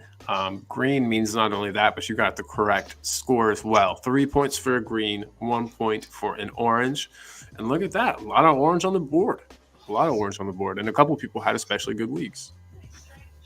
So Bobby, because Bobby's here, Bobby got 1, 2, 3. Bobby got 1 green and 3 oranges at the weekend. Nice job, Bobby. And it's only because Bobby's here. The rest of the people that are in the chat at the moment, I don't think have entered or enter. The only new one we've had entered today was Ronnie, who's entered. But what I will say to people is, if you do want to enter, just leave them at the end of Bobby. For you and anybody else, either leave them to the end of the show and put them at the end of the comment section at the end of the video when it finishes, or go to my community page or go to Talking Balls community page, because we've put comments in the communities there. If you haven't got us on this, if you've got us on socials, then send it through to us on socials. But the predictions have to be in with us before the first game kicks off at 7:30 tonight, which gives everybody an hour and 3/4 who choose to enter this competition. So all it is predict the result. If you predict the correct score, you get a green, which is 3 points. If you predict the correct winner, so if you've gone for a 3-1 away win, but the team won 2-1, you still score a point. And if you're in white, it means you didn't get the prediction correct at all. So either it was a draw or the other team won as opposed to who you went for. But yeah, these are the predictions, and the league table now looks like so. Boom! Look at that. Top Spurs on top. Top Spurs made up a point on me last week. I got 3, but Top Spurs have got 4. Chris Meta Football did not take part. Chris Meta Football did not take part, so he didn't gain no points. Chris Peters gained some points. Ellie's gained points. Kate gained points. Beer Talk has jumped. Bobby K gained points. Dry Roasted got points. Nita got points. Jim got some points, but he did drop down. Colin's gone up. Wayne Bonner got some points. Smithy got points. Danny got points. Danny will point out that he missed 5 games and he got 3 points. And I played all 10 games and only got 3 points. So everyone seemed to score points. So yeah, if the fixtures are there, then I will do them. At the moment, I have plugged in fixtures for, and I know that I think I've got a couple that have been sent to me already. But I've got mine, Ellie's, Julie's, Mark Cousins, Nita's, and Ronnie's at the moment. I've got no doubt I'll probably get a dearth of them, and I'll be able to do them. Yes, sir. Talking Beer saying he'll send his later on. He's got a run. Bobby's going to send his soon. Tot Spurs is in the house. Hi, Tot Spurs. Big up, Tot Spurs. Best mod in the West. Tot Spurs has sent them to me already because I've seen that he sent some through. Adrian Stroker has sent his through to me because I've seen them now as well. So we have them coming in on the socials. Perf. Once I get them in, I will update it. And everybody watching, if you haven't ever played, it is not too late to start. You really can make up, you really can have a good week and really make up some points quick. So please don't feel like you missed out. You can still get it on this. It is a lot of fun. So yeah, if you're interested at all, let us know. We will make sure to get you in here. Talking Beer, though, who said he's got to run. Thanks again for jumping on yesterday, man. It was really great to see your face, to hear your voice. Ever present in the chat, and hopefully we see more of you on the show, my man. Very intelligent guy, knows his Spurs, knows his football. So, yeah, man. Lots of love in the chat too. Gotta love the love, keeping the vibes good, as Jacob would say, immaculate vibes. It's borrowing from my friend from the United Spurs of America. Check him out if you haven't, but surely to God you have. I'll throw this back up here. Everyone, again, just whoring myself out a little bit and ourselves out. The channel has now been monetized. The first level of monetization, which means we can now accept super chats. We can now have members, and we have next Tuesday, actually a week from today, we're going to have our first members show where the members can take part. So if you would like to do that, we would love to have you. Please grab a membership. Become a part of La Familia, as we like to call it here. And we'd love to have you. There's plenty of room. There's plenty of room for everybody. So that's just one thing I wanted to say. And then do we have time real quick, Jose, to talk about this? It's, like I said, not Spurs related. I've got time. I was just checking to see who sent me stuff on socials, because obviously it means I've then after the show, I've got work to do. I've got to start plugging in more results. So yeah, it's just easier if I have a whole load of people to do rather than scrimping and scraping and coming back and forth. Because I'd like to sit down and have some dinner and stuff like that. So, but I hear it going in the background. Right, not Spurs related. Is Conte headed to Milan? Yeah, apparently Conte has agreed to take over AC Milan from next season. That's going to be a strange one, considering didn't he win the league with Inter and Juventus? Yeah, he's getting around. But in Italy, they're not territorial like they are here. Oh, he's Chelsea manager. They're not like that in Italy. It's the same as their players. In Italy, their players will move from club to club, You know, You're not seen as a Judas. you don't get all that you get over here over in Italy. It doesn't happen that way. Interesting. What I will say, if he goes to Inter Milan, to AC Milan, I see AC Milan doing well. Because AC Milan, most of the teams in Italy play the system that Conte wants to play, and that's the type of football they all play out in Italy. I'm afraid they all play these 3-5-3-2 or 3-5-2, whatever you want to call it. They all Depends play on if they're an attack or defense, right? Yeah, they all play that system in Italy, and if you look at the AC Milan have 3 centre halves, comfortably have 3 centre halves, and they've got wing backs. So they've got what's his name, Teo Hernandez, who plays wing back for France. He can play wing back for. He can play wing back for AC Milan in the system. They've got players that can play out wide. You know, they've got players that can play an attack. So you've got midfielders there. You've got Loftus-Cheek that he's taken from. They've got from Chelsea out there. You've got Rafa Leao still out there at the moment that can play wide. You've got the boy Pulisic, who they bought from Chelsea, who can play out wide as well. I completely forgot that he had moved over there. They've got the players to play that system already. So to me, it makes sense as a managerial appointment. Well, it's not only that. As I said, the teams out there in Italy tend to play them systems. It's similar. The systems they all play are similar. So therefore, it probably suits Conte. The only thing that Conte can't have, although more so yet at Juventus, they had a blank checkbook at Juventus when he won the league. True. But now that's being looked into. But with Inter Milan, there wasn't a blank checkbook. But with Inter Milan, he did well. They did have some money, but not as much as when he was at Juventus. And obviously, the money's got tighter as the years have gone on. But I think that with the business that Milan have made already, they've got a lot of players on their books. I mean, their squad will be extraordinary to look at. And I think that, he could do a good job for them out there. Agreed. Agreed. That he's got, so. I do think it's weird that Zlatan is one of like the top. I don't know. It was like after positive talks with Zlatan Ibrahimovic, Conte has decided to go to Milan. It's weird that Ibrahimovic has any kind of pull over there, but I guess he is one of the senior players over there. So I guess it makes sense. But strange. The whole thing is a bit strange to me, not knowing much about Italy and the them not caring about coaches heading to other teams. They played with Simon Kjaer and Matteo Gabbia as centre backs at the weekend, right? And so Tomori didn't play, and he's a centre back. And they got that other centre back. I think he must be out injured at the moment. But they got that other centre back, the French one, who's a man beast. He's a big time beast, and he looks a tremendous player. But then you've got Olivier Giroud, they've got Yacine Audi, Rubens Loftus-Cheek, Rafael Leao, Christian Pulisic, Tijani Reinders. They got Giroud and Zlatan? No, Zlatan don't play for them anymore. Zlatan's retired from football completely. So he's okay. My fault. So he is just some kind of an advisor to the team. You've got Luka Jovic still there. Okay, I remember that name. That brings back Alessandro Florenzi still there. They've got loads of players, so for him going to Milan ain't no bad thing. Yeah, ain't no bad thing at all. Well, that kind of wraps it all up with a nice little bow. I just want to talk.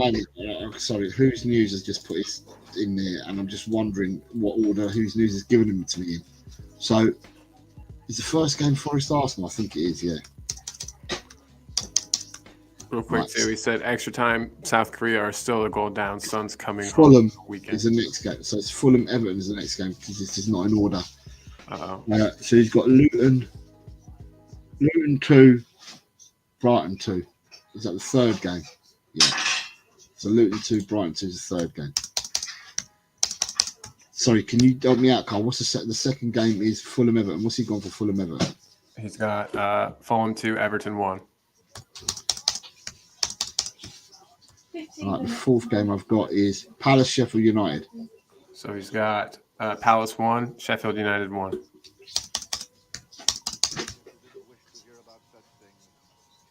Aston Villa Newcastle. Aston Villa 3, Newcastle 1. Man City.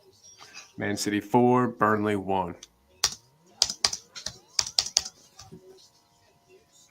and then it's Tottenham Brentford. And I don't see that one. Who's news? It doesn't look like you've got that one on there yet, my guy. What about Liverpool Chelsea? Liverpool Chelsea. He doesn't have that one on there either. West Ham Bournemouth. Nope. And Wolves Man United. Nah. Who's news? You're missing 4 games. Get him in there. Get him in there. You don't want to miss those points. Right, give us Bobby K's ones now. Okay, Bobby K. Got him up here, and let me know what you need. Let me know which game you want. He's probably got them in order. Forest Arsenal. Yeah, 2-1 for Arsenal. That's 1-2. Fulham Everton. 2-1. Fulham. Yep. Luton Brighton. Not there. Bobby hasn't got Luton Brighton either. Okay. Right. Palace Sheffield United. 3-2.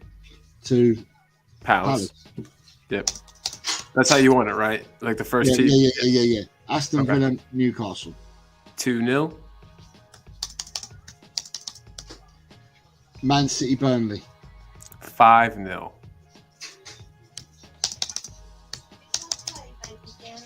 Tottenham Brentford. 2-0. Liverpool Chelsea. 3-2. West Ham Bournemouth. 2s. Desmond.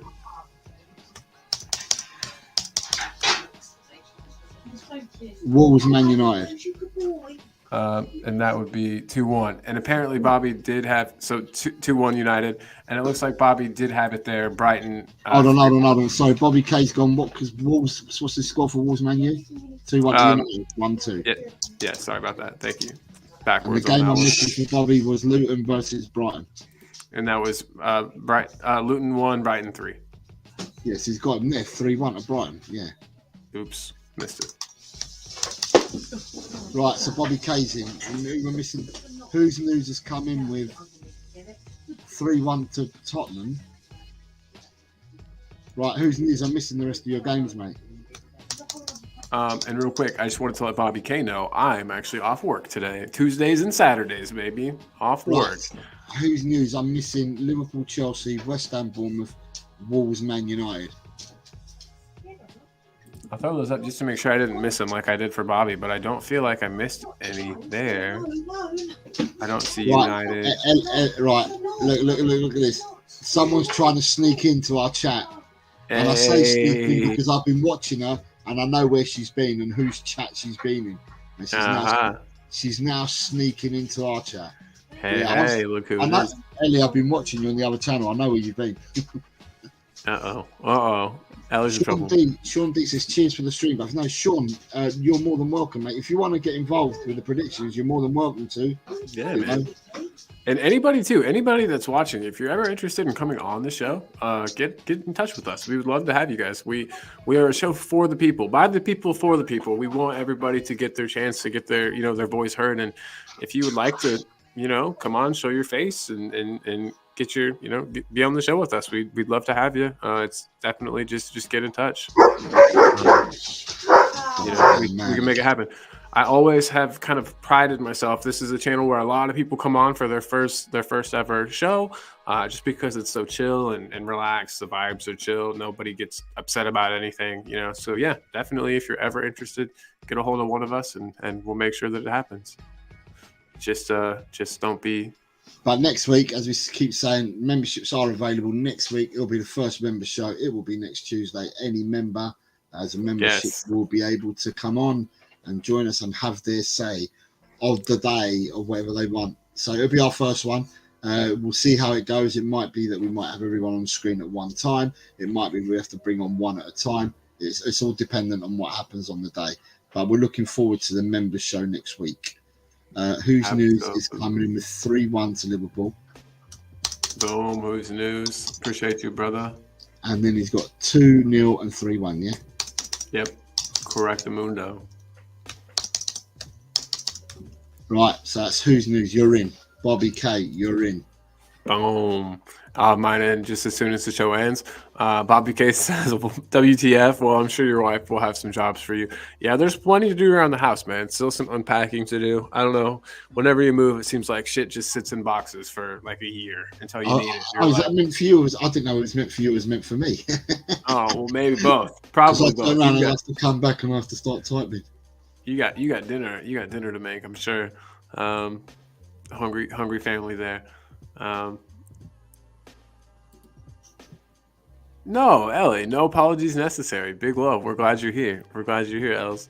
Has Ellie got her predictions in? Ellie, I saw you promoting someone today on the they were on at the same time as us. You promoting them. Didn't see no promotion for us, but then don't worry about it. We don't need it. We're good. We're good. We are right. It's been a great show, and we've had great involvement from some great people in the chat. I just once again want to big up everybody in the chat, and I want to get everybody ready for some big shows that we've got coming up. Yes. So hit the notification bell tomorrow morning at 11 o'clock GMT. We have match day of view from Asia, which will be Ash and Chang tomorrow morning. Then on Thursday at 4 o'clock GMT, we will have White Chat Lane. So Ash will be back with her got an awesome guest post reaction show, and she has a guest on Thursday, who's also a Spurs content creator. I'm going to look it up now because I know it's all been sent to me. Addicted to Football, FUTBALL is his channel. If you guys want to check him out. Addicted to Football. Yeah. Yes. So you got Addicted to Football, which is he's on Instagram, and he's now got his own channel, which he started not so long ago. So she's got him. So everybody head over there, give him a like and a subscribe. Let's get his channel going too. Yeah. So you got that on Thursday at 4 o'clock GMT. I'm debating whether to do a show because Colin's working, so I may do a show a bit later on Thursday because it is the transfer window. And then on Friday, usual show at 4 o'clock. Friday will be Colin and Ellie, and it will all be to do with whatever's happened in the week. And it would also be a prediction show as well because I won't be around to take the predictions. So all the predictions will be done for Friday for the weekend games as well. So, yeah. And then next Tuesday, as we said, we'll do a members call-in show. We'll reveal the details of the time and whatever, and that'll be done fairly soon. But we're looking forward to doing that as well. And everyone in the chat is going that South Korea have now equalised.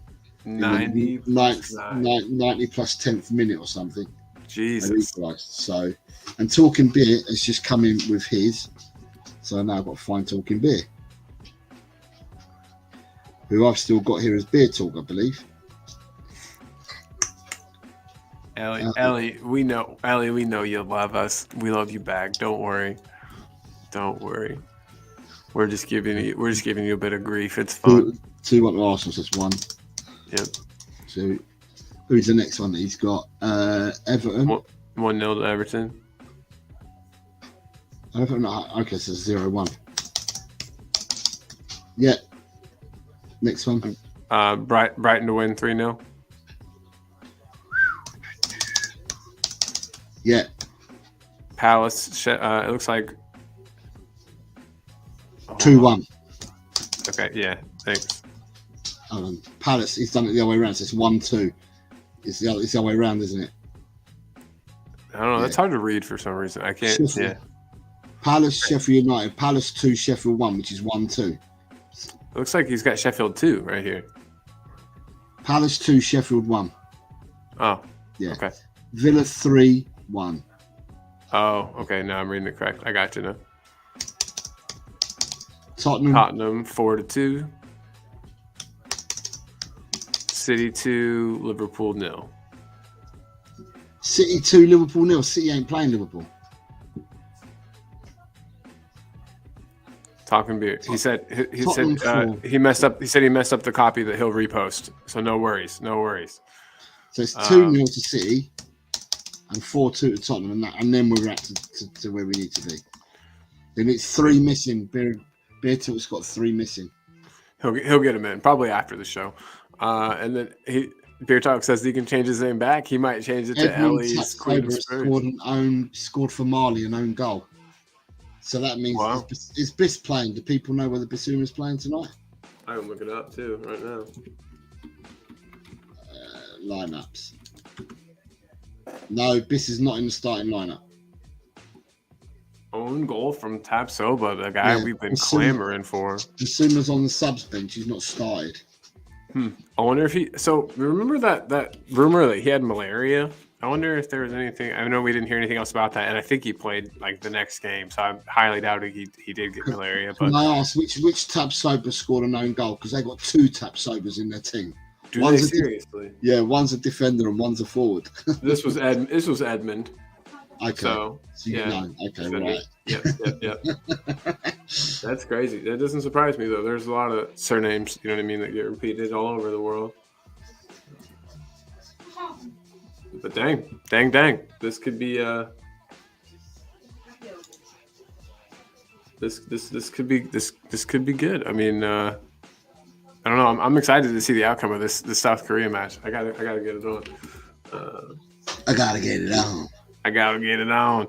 So, does anyone know, is the Asian game, so it's going to go to extra time, and then the Asian Cup, it's going to go to extra time, and then penalties, if I'm not mistaken. Yeah, it will be. It's extra time penalties. The tie needs to be decided today.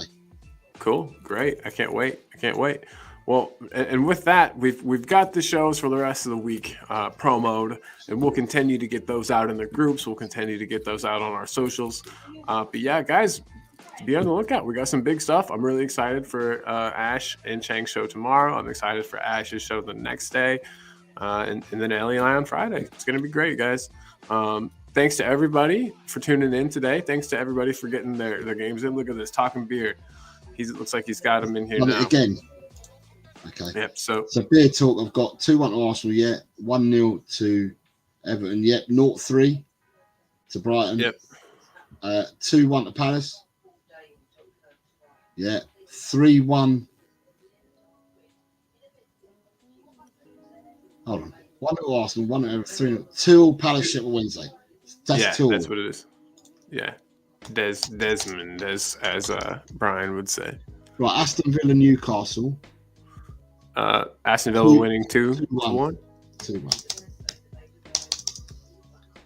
3-1 to Tottenham. Yep. Right, 4-2 to City. Yep. And then 2-0 to Liverpool. Okay, so I'm missing 2 results. So, Nick, I'm missing West Ham, Bournemouth, and Wolves, Man United. Get them in there, brother. But yeah, like you said, if you have to do it after the show, no problem, man. Just make sure, obviously you get them in before the game start. Who's news? Times and pens. Cheers for the fun show. Who's news? Take care. Thank you very much. Thanks for being here, everybody. Right. You guys make it all worth it. Nick, all you've got to give me is West Ham, Bournemouth, Wolves, Man U, and we're sorted. And Ellie says I'm. You are, Ellie. You are. You is Ellie. You is. Sorry, but no apologies necessary, Nick. Jeez, stop apologizing. You're making me feel bad. Okay, so West Ham 2-1 and 2-2 for the other game. Boom. 2-2 Wolves United. That's a not a bad shout. I'm looking at everybody's guesses here. Not gonna lie. Since I've yet to put them in. Right, so I've got Spurs, I've got Ellie's, I've got Adrian's. Who else? Has anyone else given them to me? No worries, Nick. We know you're driving. Be safe, by the way, dude. Don't get hurt. Don't get in a car wreck. I'll tell you, those are no fun at all.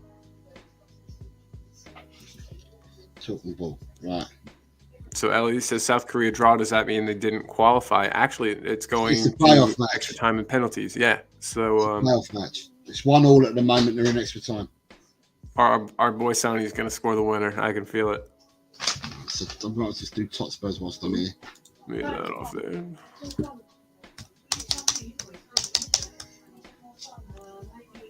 Yeah, you got it, Ellie. Extra time, then pens. I say Sonny scores in extra time. I don't know why I'm feeling it, but I am.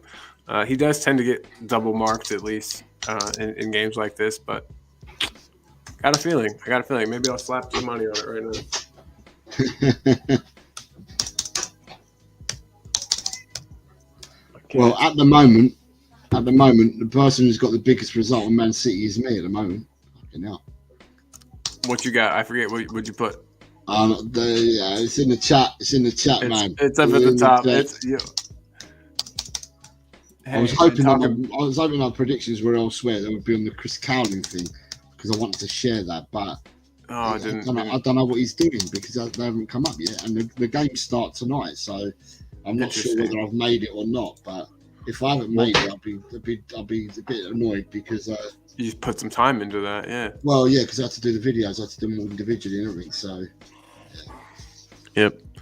Well, guys, thank you so much. Thank you so much for everything, everybody. Talking Beers, is it wrong that I want Sonny to lose so he comes back sooner? I'm the same, man. But I also, now that it's tied and the excitement's there, I kind of am like, oh, come on, Korea, get them. But you know, that's just me. I'm a fence sitter. I got splinters in my arse, as they would say. You know, I'm always on the fence. That's kind of my thing. But yeah, again, to everybody watching, thank you so much. We're going to end this one. For those that can, please support Ash and Chang, A View from Asia, match day tomorrow, 11 a.m. GMT, which will be 4:30 Indian summertime, which will be 8 o'clock in the evening Malaysian time, and it will be 5 o'clock Central, which Colin will not be up for. But I just thought I'd put it out there. 5 o'clock Central. I might watch. You don't need. You just be in bed, sleeping. Just get your sleep. Be in bed. Sweet little dreams. Yep. But guys, absolutely tune in. Thank you for tuning in today, everyone. Big love. Come on, you Spurs. Yes, and Sean, yes, absolutely. Sean's part of the family. Mi familia. He says, have a good day. Have a good day yourself. Have a good day, everybody. Hope everything goes right for you. Hope you find $1 on the ground. Hope everything's perfect. You know, I hope it's a great day, everybody. And come on, you Spurs. And as Jose always says, in hands we trust.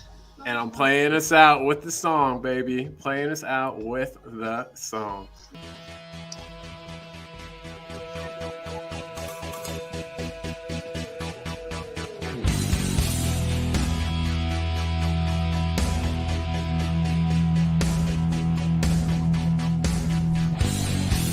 My team has got James Madison. James Madison is what we need. Whoa, thank God we got James Madison. This kid plays ball like you would never believe. Whoa.